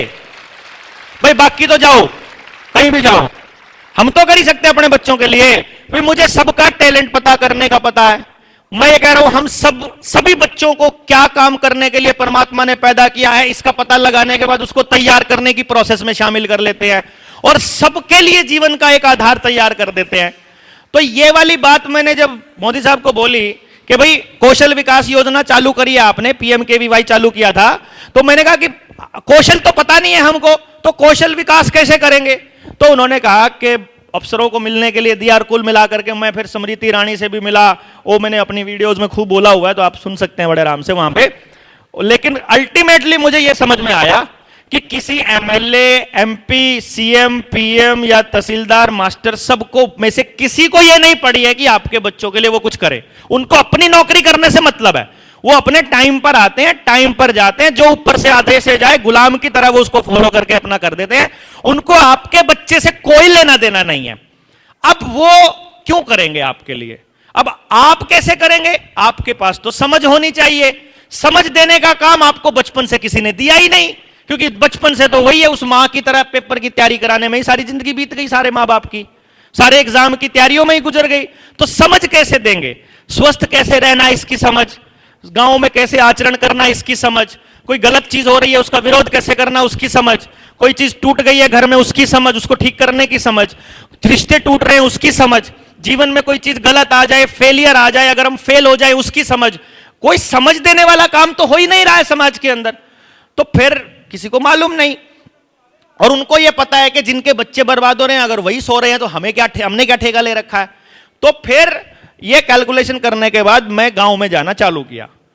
सब हार के मेरे को यह समझ में आया कि पेरेंट से बात करनी पड़ेगी, क्योंकि स्टेक होल्डर पेरेंट है। उसको इसका काम जो करेंगे वो पेरेंट करेंगे, कम से कम अपने बच्चों के लिए कुछ तो ट्राई मारेंगे। उसका रीजन क्या है? रीजन तो ये है, मैंने गांव वालों को समझाया कि देखो जी ताऊ जी बात सुनो, अब पहले तो बात ही सुनो, पहले तो यही कहानी बड़ी है। आज तो आप लोग अपना पैसा खर्च करके यहां तक पहुंच गए। पहले दिन तो मैं जब गाड़ी उठा के निकला, गांव में कोई बात करने को बंदा ना मिले, तो जहां चौपाल में ताश खेल रहे थे कुछ बूढ़े, बैठ गया जी उधर जाके। मैं कहा ताऊ बात करनी है। वो बोले क्या बात करनी भाई? मैंने कहा जी बच्चों के बारे में बात करनी, आने वाले टाइम में हमारे बच्चों के लिए बड़ा खतरा हो रहा है, उस पर चर्चा करेंगे। उसने बोला, ऐसे पत्ते बांट रहा था जब बोला था उसने, पत्ते, क्योंकि बाजी खत्म हुई तब मैंने बोलना चालू किया, तो पत्ते बांटते बांटते बोला क्या बात करनी, तो मैंने अगली बात कही, तब तक उसके पत्ते बंट चुके थे ऐसे ऐसे करके। हाँ बोल भाई, मार के पत्ता बोल भाई। तो मैंने कहा जी थोड़ा सा एक बाजी खत्म कर लो उसके बाद कर लेते हैं। अब बाजी खत्म, बोला ये तो लेट होएगी खत्म। मैं कहा कोई बात नहीं, मैं खड़ा हूं। एक हो गई, दूसरी हो गई, तीसरी, उसने देखा कि ये बेशरम जाएगा नहीं यहां से, तो जब बाजी खत्म हुई तो वो पत्ते नपेट समेट के मुझे बोला हाँ बता, अब बता। ले, सारे घूम के मेरी तरफ मुंह कर लिया। तो मैंने उनको अपनी जो बात मेरे पास थी मैंने बताया। और सबसे पहले बात करने से पहले तो उन्होंने मेरे से यही पूछा, मेरे हाथ में एक काला सा बैग था जैसा होता है अटैची टाइप का, उसमें कुछ दस्तावेज थे जो मैंने अपनी फाइंडिंग थी। मैं तो बड़ा राजी होकर जाता था ना, ये दिखाऊंगा सबूत कि देखो मैंने ऐसा ऐसा काम कर रखा है, मैं ये कर चुका हूँ, मैं तुम्हारे बच्चों के लिए ये कर दूंगा, तुम्हारे गांव के लिए ये कर दूंगा। मैं तो पूरा खुश होकर जाता था कि कोई भी माँ बाप जो है ना वो नहीं करेगा। और बैग को देख के सबसे पहले वही पूछता, भाई क्या बेचना आया? मैं कहा मैं कुछ बेचने नहीं आया हूं भाई, मैं तो बात करने आया हूं। क्या बात करने? तो फिर जब बात करने लगा और बात बताई मैंने, तो बात सुनने के बाद ऐसे बैठे बैठे, भाई छोरे बात तो तेरी पते की है, 16 अन्य सच है, पर हमारी तो कोई गराई भी नहीं सुनता, हमारी तो हमारे घर वाले भी नहीं सुनते, हम कुछ नहीं कर सकते। ओके थैंक यू, और चल भाई। फिर अगली जगह, फिर अगली बैठक में, कहीं हुक्के पर, कहीं कोई, कहीं कोई, कहीं कोई। मुझे हौसला कहां से मिला जब 3-4 राउंड हो गए। अब हर बार पूनम पूछे कुछ आई बात समझ में लोगों के? मैं कहा आ जाएगी। अब मैं उसको क्या कहूं कि सुनते ही नहीं है, पूरा दिन भौंक भौंक के आ गया मैं, कोई नहीं सुनता है, कोई सुन ही नहीं रहा। मैं कहा आ जाएगी। एक दिन क्या हुआ, एक दिन अचानक से मैं जब उन गांव वालों को जो ताश वाले थे उनको बता के चला, जब मैं चलने लगा तो वो जो ताश खेलने वालों के साथ में बैठा आदमी था ना, वो बैठा था कहीं दीवार पे। वो एक लड़का था, वो 2 लड़के उठ करके मेरे पास आए मेरे साथ जब मैं गाड़ी में बैठने लगा, और मुझे बोला बलारा जी। मैं कहा हाँ, हमें बताओ क्या था वो बात, आपकी सही लगी हमें, कैसे कर सकते हम अपने गांव के लिए। ओहो मिल गया भाई, पहला आदमी मिल गया। बैठ के चर्चा करी मैंने, तो वहां पहला आदमी मिला मुझे। वो बड़ी ऐसा लगता था जैसे बड़ी तपस्या चल रही है और परमात्मा ये देख रहा है कि देखते हैं ये आदमी कब हार मान जाएगा। बड़ी दिक्कतें आती हैं रास्ते में, कभी कुछ कभी कुछ। हमें गांव में तो प्रूव करने की पोजीशन पे आ गए थे 2020 में, और कोरोना आ गया। फिर लड़ाई चालू करी, फिर 3 साल तक भौंकते रहे, फिर उसके बाद अभी तक बोलते बोलते हम तो हटे नहीं। और हमने देखा कि ताश वालों से बात करते हुए ये दीवार पर बैठे हुए इतने सारे लोग मिल गए। तो ये समझ में आया कि प्रयास कहीं भी करोगे उसका असर ब्रह्मांड में कहीं ना कहीं हो रहा है, तो उससे ऊर्जा मिलती है, हिम्मत मिलती है कि होगा, करेंगे, जितना बनेगा उतना तो करेंगे। जरूरी थोड़ी ना है कि मंजिल तक लेके जाना है। हमें यह तय करना है कि हम किस तरफ थे, अपने बच्चों की बर्बादी करने वालों के पक्ष में खड़े थे या हम उसके लिए लड़ रहे थे। तो इसके लिए जब हम आगे बढ़ते हैं तो मालूम पड़ता है कि हां कुछ बड़ा होने वाला है, और फिर हिम्मत बढ़ती है। तो आप सब लोग जितने भी आप यहां आए हैं, मैं आपको बता नहीं सकता कि मुझे कितनी ऊर्जा मिली है, मुझे कितनी हिम्मत मिली है। जिन साथियों ने मेहनत करी थी, जो साथी चले थे, जो कभी 10 साल पहले चले थे वो बीच में छूट गए, कोई 8 साल पहले चला वो छूट गया, क्योंकि वो थक जाते हैं। वो कहते कितने दिन से यही बोल रहा है यार, कितने दिन से यही बोल रहा है, मैं क्या करूं बताओ, तुम बताओ ना। उनके सिस्टम के सामने सरेंडर कर दे क्या? मैं जब तक जिंदा हूं मैं अपने बच्चे के लिए सरेंडर नहीं करूंगा, मैं लड़ूंगा, सीधा आखिरी सांस तक लड़ूंगा। मुझे इस सिस्टम को ठीक करने की लड़ाई लड़नी है, मेरे पास दूसरा रास्ता नहीं है। आपके पास है तो मुझे नहीं मालूम, क्योंकि मेरा कलेजा उस दिन फटने को आया जिस दिन मेरे बच्चे ने मुझे यह बताया।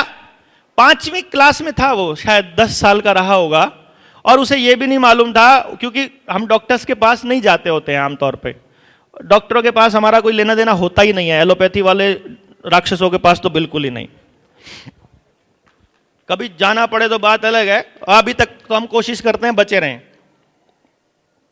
लेकिन जिस दिन मैं अपनी क्लास में पढ़ा रहा था, मेरा ऑफिस, जब मैंने पूनम को बोला कि ये कोचिंग सेंटर कोड है, हमें बंद करना पड़ेगा, ये वो टॉयलेट करने के लिए नीचे गया, मेरा फर्स्ट फ्लोर पे ऑफिस था।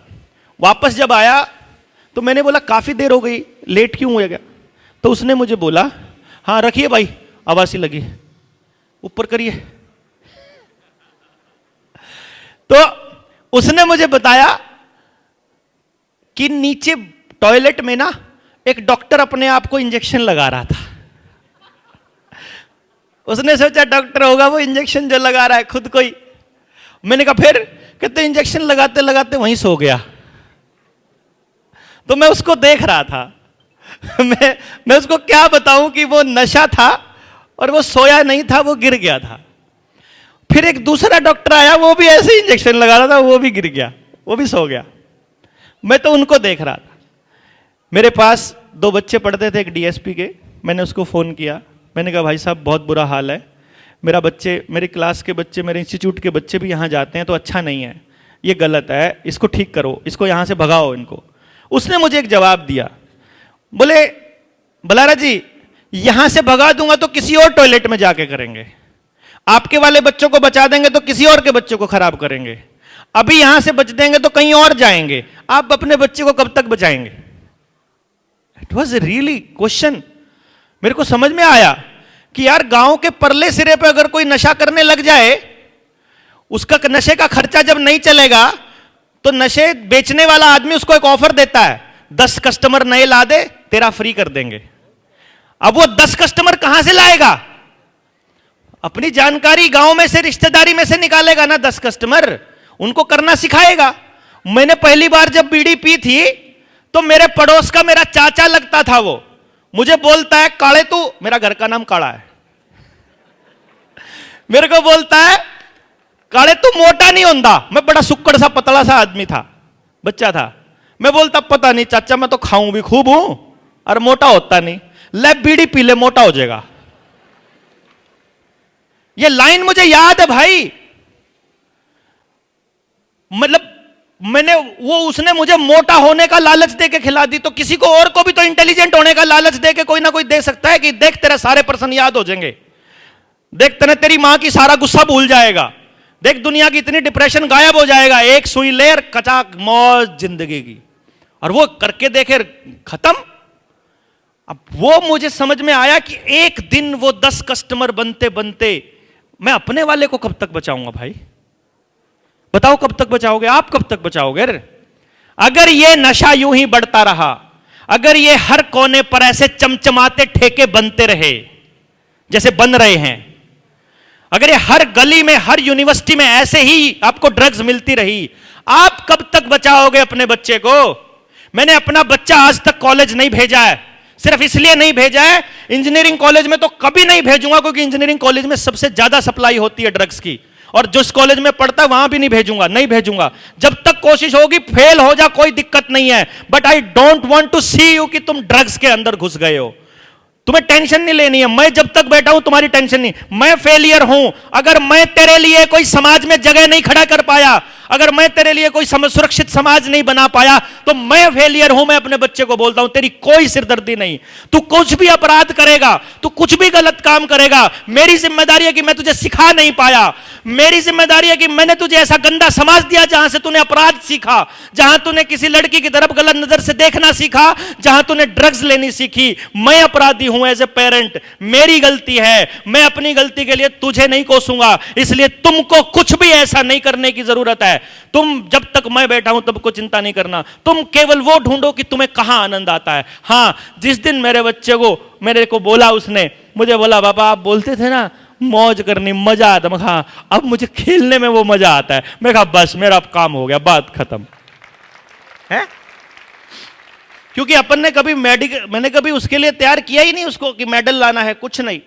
डे 1 से लेके आज तक मैंने उसे बोला कुछ नहीं, मुझे तुम्हारा मेडल नहीं चाहिए, मुझे तुम्हारा कोई रिजल्ट नहीं चाहिए, मुझे सिर्फ एक चीज चाहिए। जब तू किताब पे बैठा हो ना, तो किताब को ऐसे पढ़ रहा हो जैसे अपना फेवरेट खाना खा रहा है। जब तू काम कर रहा है, खेल रहा है ना, तो खेलते हुए ग्राउंड में मुझे लगना चाहिए कि बच्चे को मजा आ रहा है। अगर परेशान होता है ना, मत कर, कुछ और ढूंढेंगे यार, मिलके ढूंढेंगे, बाप बेटा दोनों, क्या दिक्कत है? मेरे लिए दुनिया कोई मायने नहीं रखती है, हम दोनों मिलकर ढूंढेंगे। बट एक दिन हमको वो चीज मिल जाएगी कि तुमको 45 साल 40 साल में जाके ढूंढने की जरूरत नहीं पड़ेगी कि मुझे जिंदगी में क्या करना है, तुम्हें अपने आप किक मिल जाएगी। वो राजू भाई बैठे हैं, वो बोलते हैं कि वर्मा जी को देखते ही बोले वर्मा जी किक दे दिया आपने, मजा आ गया, मतलब समझ के। वो जो अंदर से ऐसे निकलता है ना, जो वो चाहिए हमको अपने बच्चों का, हमको वो चाहिए। आपको अपनी सारी जिंदगी की दौलत लगाकर भी, सब कुछ खर्च करके भी, यदि आप अपने बच्चे से ये निकाल पाओ, ओ ये करना है, दैट इज द डे जब आप सक्सेसफुल पेरेंट हो जाओगे। उस दिन आपकी पेरेंटिंग सक्सेसफुल मानी जाएगी। अदरवाइज आप अपने बच्चे को एक ऐसे अंधे कुएं में धकेल रहे हो जिसका कोई अंत नहीं है, जिसमें बर्बादी के अलावा कुछ नहीं है। उसको वहां रैट रेस में ऐसा दौड़ा के रखा हुआ है जिसके अंदर केवल और केवल बर्बादी है। एक बार जाकर के देखो तो सही, मेट्रो में ऐसे फोन पे लगे गधे गुलाम ऐसे बैठे होते हैं सारा दिन मोबाइल के ऊपर। पूरा मेट्रो देखो, बस स्टैंड देखो, सड़क पे चलते हुए ऐसे गधों की तरह ऐसे बेवकूफ बना दिए। और इन सरकारों को मालूम है, इन कंपनियों को मालूम है कि ये एडिक्शन इतना खतरनाक है, नशे से भी बुरा, इसीलिए बार बार लॉकडाउन लगाकर आपके बच्चों को ऑनलाइन पढ़ाई दे रहे हैं। मैंने नहीं दिया, अभी 18 साल का है मेरा बेटा, कॉलेज में जाता है, उसके पास आज भी टच वाला फोन नहीं है। मैंने बोला फेल हो जा, होमवर्क ना कर, स्कूल छोड़ दे, मुझे कोई फर्क नहीं पड़ता, मोबाइल नहीं दूंगा, बस मोबाइल से बढ़िया जहर की पुड़िया खा लियो। क्योंकि मोबाइल वाला बच्चे को आखिर में जाकर के एडिक्ट हो करके, बाद में नशा करके, बाद में सुसाइड ही करना है, आखिर में उसे मरना ही है, कंफर्म है ये, मैं सबको बता रहा हूं। जो भी करे, अगर आज अपने बच्चे के हाथ से मोबाइल छीन लोगे, वो पैर पटकेगा, रोटी नहीं खाएगा, 10 दिन ना खाए कुछ फर्क नहीं पड़ता। 42 दिन तक बिना खाए भगत सिंह जेल में रह लिया था, मार खाता खाता, कुछ नहीं फर्क पड़ता होता है। लेकिन आप अपने बच्चे को बचा लोगे, जो भी हो जाए, कुछ भी करना पड़े, अल्टरनेट ढूंढो यार, पड़ोस से टीचर ढूंढ लो। आप अपने लोग नहीं ढूंढ सकते, इतने बेरोजगार बच्चे घूम रहे हैं अपने बच्चों को पढ़ाने के लिए, आपको जरूरत पड़ेगी उसको कि वही पढ़ाएगी तुमको। कौन है, जरा जाकर के देखो तो सही, प्राइवेट स्कूलों में कौन पढ़ा रहा है? टाइम पास के लिए पढ़ाते हैं प्राइवेट स्कूल के अंदर, कोई सैलरी नहीं मिलती है, गधों की तरह काम पेलते हैं, उनको बाहर जाकर के ट्यूशन मिल जाती है, इसलिए पढ़ाते हैं प्राइवेट स्कूलों के अंदर। वो प्राइवेट स्कूल का कल्चर पूरे गांव के सामूहिक स्कूलों पे कब्जा करने के लिए ही खड़ा किया गया था। और ये नंबरों वाला सिस्टम भी इसलिए खड़ा किया गया है कि आप सब लोग एक दूसरे के दुश्मन बने रहो, क्योंकि सबके बच्चे एक दूसरे के दुश्मन हैं। यहां जितने भी कंपटीशन में बैठेंगे, हमको इस कंपटीशन से बाहर आना है। हम इस कंपटीशन के लिए पैदा नहीं किया अपने बच्चों को, हमने सह अस्तित्व में रहने के लिए पैदा किया है।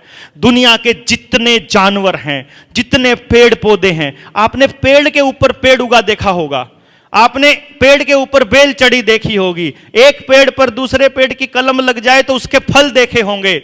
अगर गाय का बछड़ा मर जाता है तो वो वहां के पड़ोस के कुत्ते उसका दूध पी लेते हैं।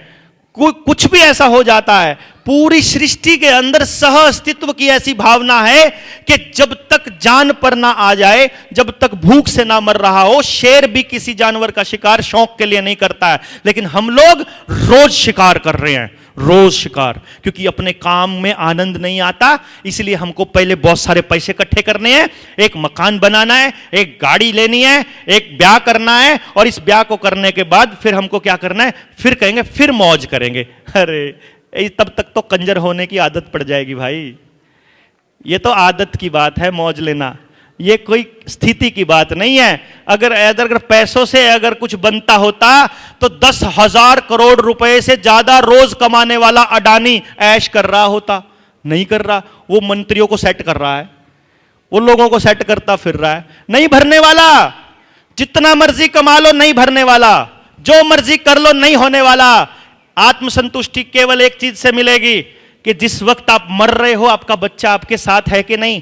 कहीं ऐसा ना हो जैसे चंडीगढ़ के अंदर हमारे वहां बड़ा अफसर, IAS अफसर रिटायर हुआ, बेटा कनाडा, बेटी अमेरिका, एक हफ्ते बाद सड़ांद आई पड़ोसियों को, तब जाकर के बाहर निकाला, और उसका अंतिम संस्कार भी वीडियो कॉल से हुआ। और जब बेटा बेटी आए तो सारी प्रॉपर्टी का सिर्फ बंटवारा करने के लिए आए, कुछ नहीं था। कोई लॉजिक नहीं बनता है, किसी भी आमदनी का कोई लॉजिक नहीं बनता है। अगर आप अपना बच्चा नहीं कमाया तो आपने कुछ नहीं कमाया, सीधी सी बात है। इस लॉजिक को आप लेकर के चलना है आपको। यहां से आपको यह मान करके चलना है कि सब कुछ खो करके भी अगर आपको अपनी औलाद मिलती हो, क्योंकि आपको परमात्मा ने अपना रूप दिया है। जब वो पैदा किया तो उसने अपना रूप दिया, संपूर्ण 100% सही परमात्मा का काम करने के लिए पैदा हुआ वो बच्चा। वो दुनिया के काम करने के लिए, कंपनियों के काम करने के लिए पैदा नहीं हुआ है, लेकिन उसको लगा रखा है किसी और ही काम में, एक दूसरे को लूटने में, एक दूसरे को खसोटने में, एक दूसरे की पूरी जिंदगी जेब भरने में, अब प्रॉपर्टियां इकट्ठी करने में, बस इसी काम पे लगा रखा है। पता नहीं किस अंधी दौड़ में हम दौड़ रहे हैं। आज का जो ये सेमिनार है, ये सोए हुए लोगों को, आप सब लोग जागे हुए लोग हैं, आपके जरिए वो जो देख रहे हैं दूर देश में या कहीं भी सोच रहे हैं, उन सोए हुए लोगों को झकझोरने के लिए है कि उठ जाओ यार, उठ जाओ, बहुत बर्बादी हो गई, बहुत बर्बाद कर लिया, नहीं बनेगी बात, जितना मर्जी कमा लो कुछ नहीं बनेगा। आपके बच्चों के लिए उन्होंने पूरी तैयारियां करके रखी हुई है, और आपके पास उठने के अलावा दूसरा रास्ता नहीं है, कोई रास्ता नहीं है आपके पास। एक एक आदमी को अपनी सेना बनानी पड़ेगी, एक एक आदमी को अपने जैसे लोग तैयार करने पड़ेंगे। जितने लोग यहां गांव से आए हैं, एक एक आदमी को जाकर के गांव में ना सुने क्या फर्क पड़ता है। आप कौन सा पहले दिन आ गए थे इस सेमिनार में, हमको भी तो कितना जोर लगाना पड़ा था।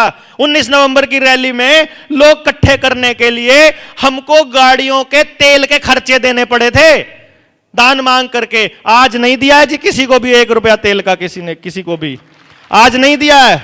उस दिन दिए थे हमने, क्योंकि उस दिन हम मेहनत नहीं कर पाए थे, उस दिन हम आप तक पहुंच नहीं पाए थे। आज हम पहुंच पाए हैं। आज हम बिल्कुल ठोक बजा कर ये कह सकते हैं कि निग्गर लोहे सेनापति इकट्ठे हुए हैं आज हमारे पास। आज हम ये कह सकते हैं कि अब हम बदलाव से ज्यादा दिन दूर नहीं है, क्योंकि अब ये ताकत अगर आप में से कुछ लोग निकल के आ जाए, मुझे चाहिए मात्र 200 लोग, अगर 500 हो जाए तो ज्यादा, लेकिन मुझे मात्र 200 लोग चाहिए, 200 लोग। आप एक कॉल दूंगा मैं, 200 लोग अगर आप में से समझे हुए आते हैं, आप में से बेसिक ट्रेनिंग पूरी करी, किस किसने करी है बेसिक ट्रेनिंग एजुकेशन की, बताओ। अरे वाह, पहली कंडीशन है, जिसने नहीं करी है मेरे साथ कनेक्ट होने के लिए बेसिक ट्रेनिंग करनी पड़ेगी। घर पे बैठ के करनी पड़ेगी, घर पे बैठ के, कुछ कहीं नहीं जाना है आपने, कुछ नहीं करना है, ना फालतू सुनना, कॉपी पेन लेके बैठना है। आपके बच्चे की बात मैंने उस ट्रेनिंग में करी हुई है, हर ट्रेनिंग में मैंने आपके हर बच्चे की, जितने लोग बैठे हैं सबके बच्चों का मैंने जिक्र किया हुआ है। आपको वो ट्रेनिंग करनी है, वो इसलिए करनी है क्योंकि जिसने वो ट्रेनिंग कर ली उसे गांव में बताना आ जाएगा कि कहना क्या है, उसे मालूम पड़ जाएगा हम करना क्या चाहते हैं। यहां पर हमारे बीच में ये राजहंस, अपना राजहंस कॉलेज है,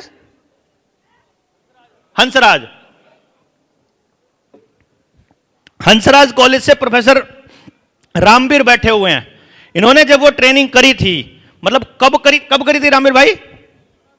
2017 में जब इन्होंने ट्रेनिंग की थी। आप आना एक बारी, आओ स्टेज पे, देखो मैं आपको अगर जिसको ये समझ में आ गई, मैं उसकी सिर्फ एक प्रोसेस बता रहा हूं आपको कि आपको अंदर तक कैसे जोड़ता है वो आपके परिवार, आपके समाज और अपने गांव के साथ में। ये प्रोफेसर रामवीर है, 2017 में इन्होंने रिसर्च करी थी। पहले 2017 में उसकी ये रिसर्च पेपर बनाया उसका है, और इसका ये अब ये बन गया, मतलब अब ये देखिए एडवांस ट्रेनिंग का, कि भाई आप ये सारी की सारी रिसर्च उसके बेसिस पर है जो उन्होंने सीखा है आज तक, और अब वो अपने गांव के ऊपर काम करने वाले हैं। आप सोचिए अगर इनके जैसे मात्र गांव में 10 लोग हो जाएं, दूर है क्या बहुत ज्यादा बदलाव? दूर है क्या? लेकिन वो 10 लोगों के लिए भाई 12 साल लगे हैं मुझे। मेरे पास और 12 साल भौंकने के नहीं है। मैं आगे बोलने वाली अपनी टीम, अपनी फौज तैयार करना चाहता हूं। बहुत बोल चुका हूं, अब करना चाहता हूं, कुछ भी करना चाहता हूं। बोल बोल कर काम नहीं चलेगा, और करने के जब मुझे कुछ करना पड़ेगा तो आपको बोलने की एक फौज चाहिएगी मुझे। 7000 गांव हैं पूरे हरियाणा में, 7000 गांव। मुझे हर गांव तक जाना है, क्योंकि किस गांव का कौन नशेड़ी कब मेरे बच्चे के लिए नशे का इंजेक्शन लिए खड़ा हो मुझे नहीं मालूम है।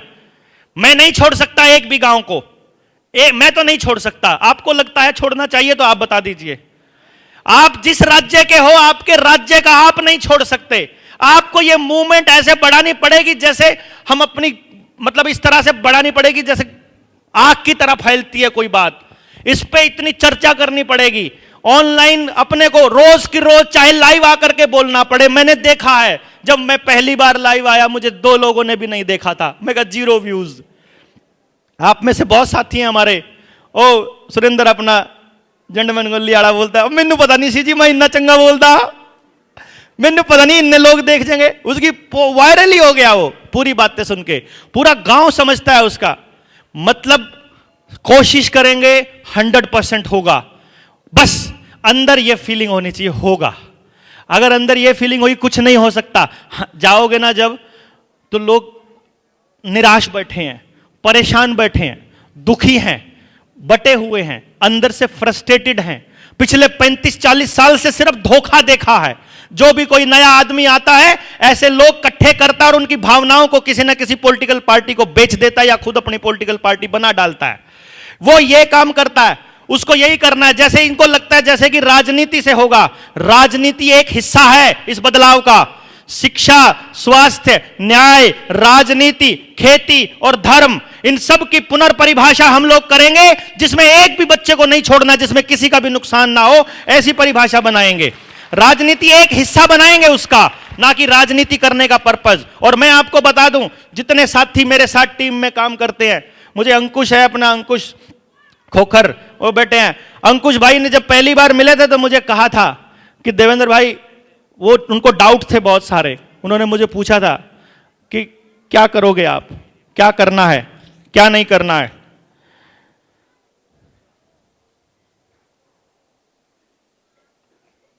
तो उन्होंने कहा करना क्या है।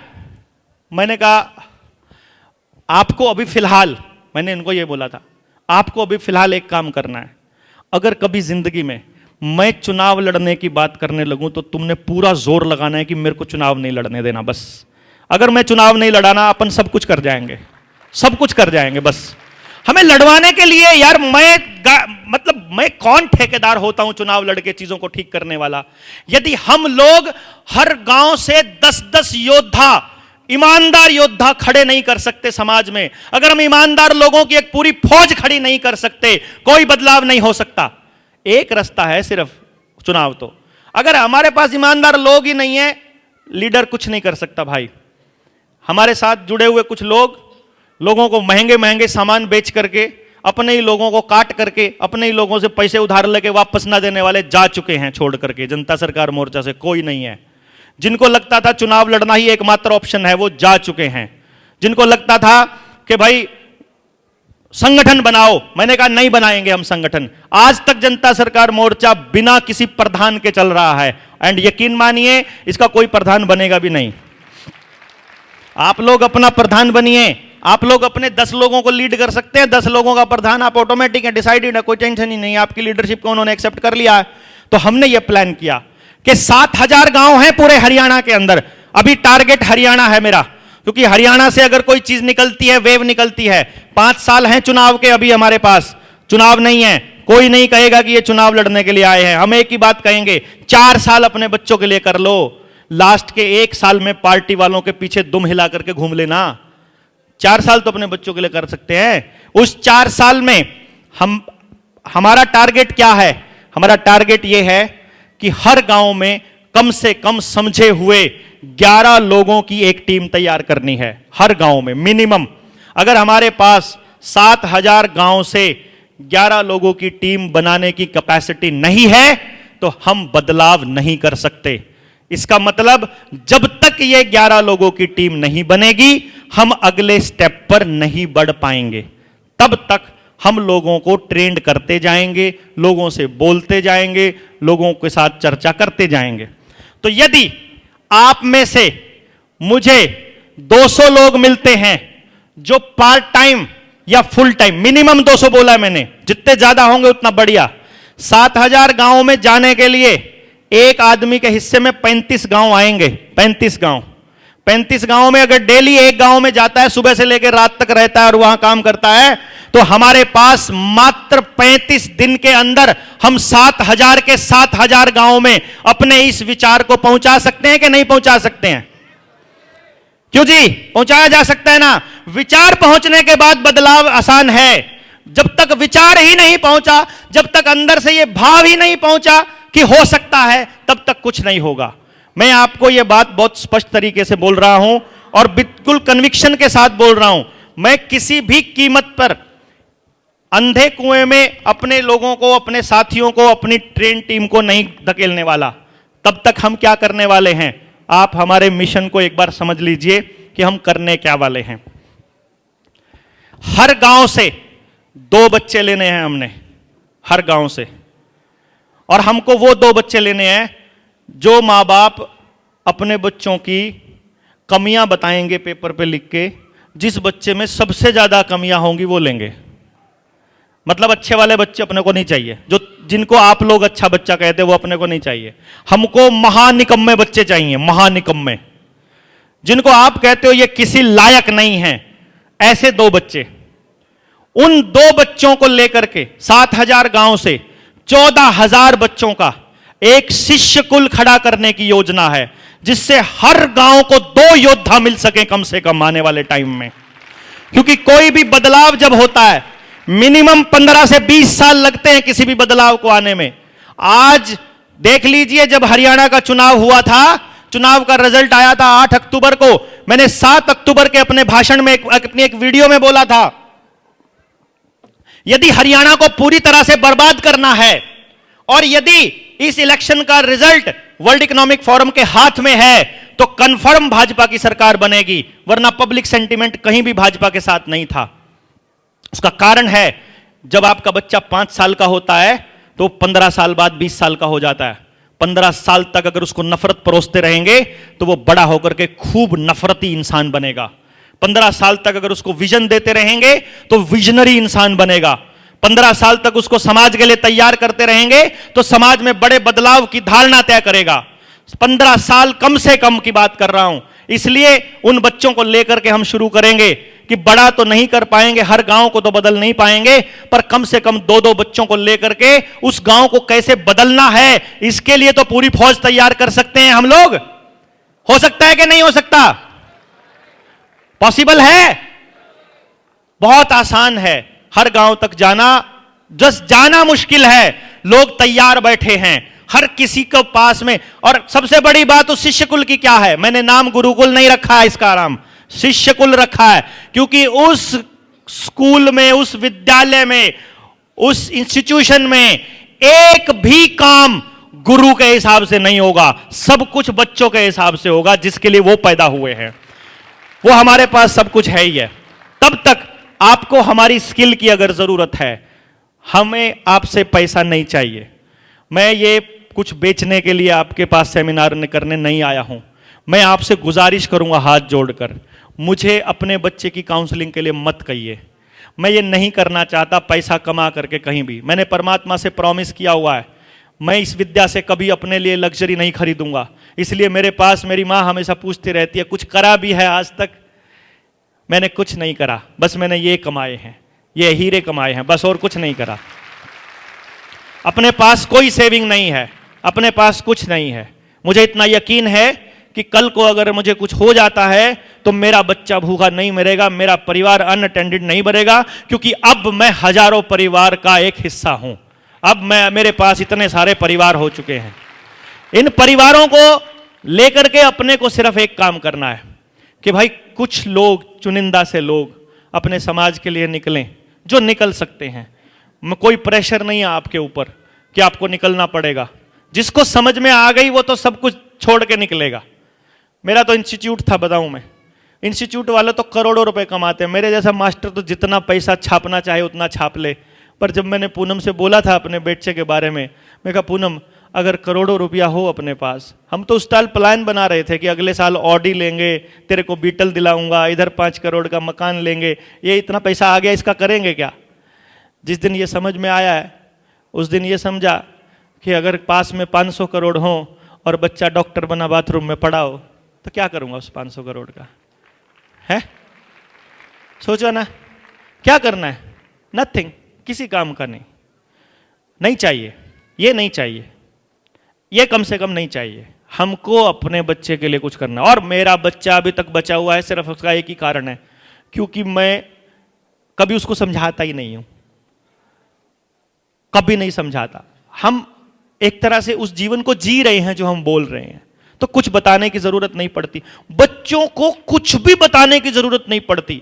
इतने इंटेलिजेंट होते हैं बच्चे, उनको यह पता है मां से कब मांगना है, क्या मांगना है, कितना मांगना है, बाप से कब मांगना है, रोना है तो कितनी जोर से रोना है, चिल्लाना है तो कितनी जोर से चिल्लाना है कि बात पूरी हो जाए।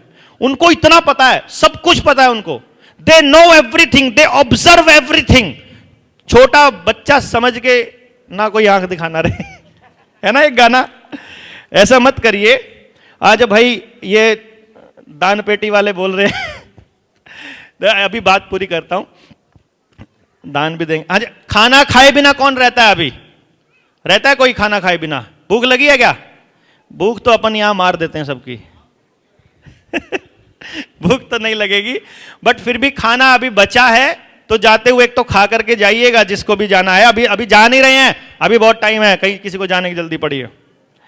और जब यहां से निकलेंगे, आज उसकी बात बाद में करेंगे। हाँ, ये भी बात बाद में ही करेंगे यार।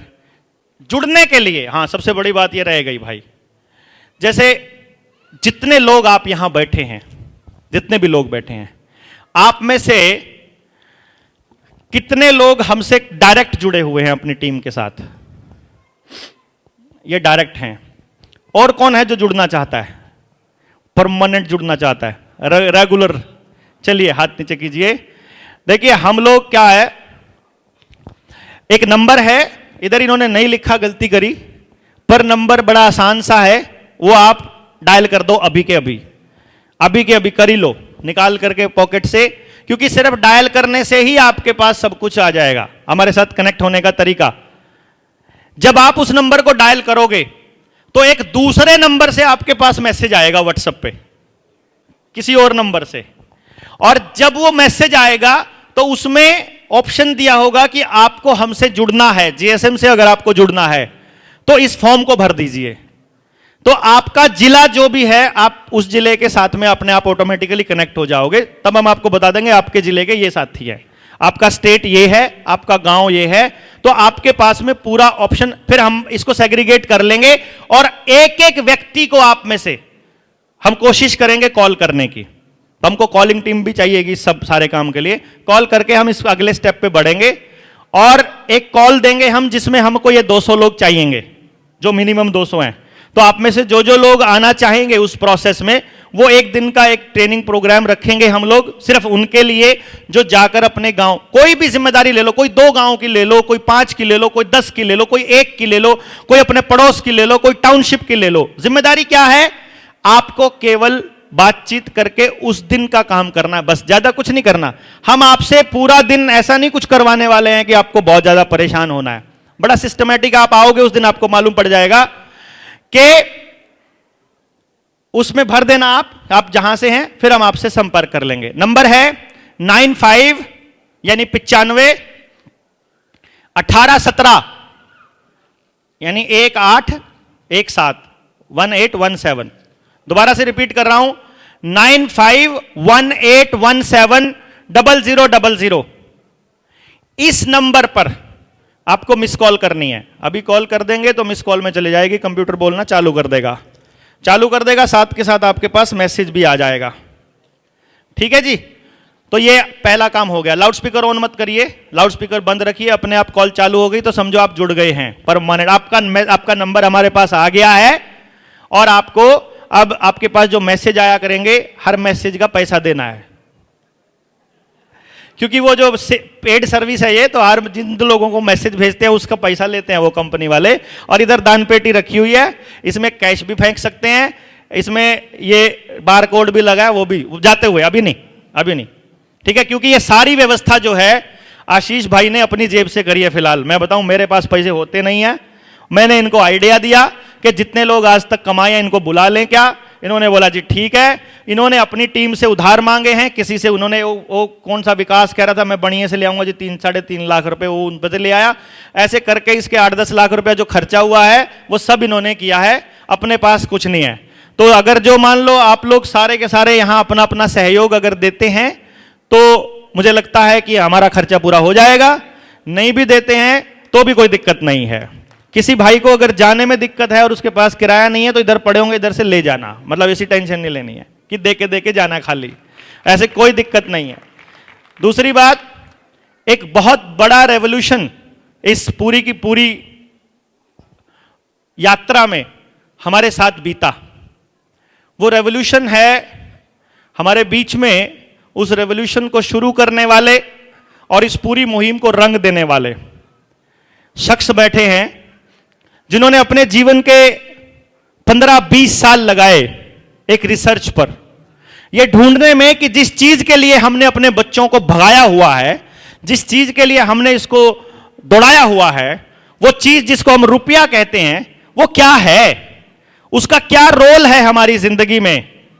और आपको जान करके हैरानी होगी कि जब फाइंडिंग्स आई, जब उसके नतीजे निकले तो आपको पता चला कि आप अपने बच्चों को छोड़कर जो काम करते हो सुबह से लेकर रात तक, वो कुछ भी नहीं है, पैसा भी नहीं है। अब वो है कि नहीं है, वो कैसे है, मैं कह रहा हूं ये पैसा नहीं है, नकली है, वो सारी बातें हम बाद में बताते रहेंगे। लेकिन उसकी प्रूफ के तौर पर, उसके सबूत के तौर पर, अपने 15-20 साल की रिसर्च के आधार पर उन्होंने अपनी एक किताब लिखी है, रुपया मूल्य का मापक या शोषण का साधन। और वो किताब गेट पर अवेलेबल है, जिस जो भी भाई जाते समय लेना चाहेगा वो लेगा। लेकिन उससे पहले मैं चाहूंगा अपनी बात पूरी करूं, उससे पहले मैं रिक्वेस्ट करूंगा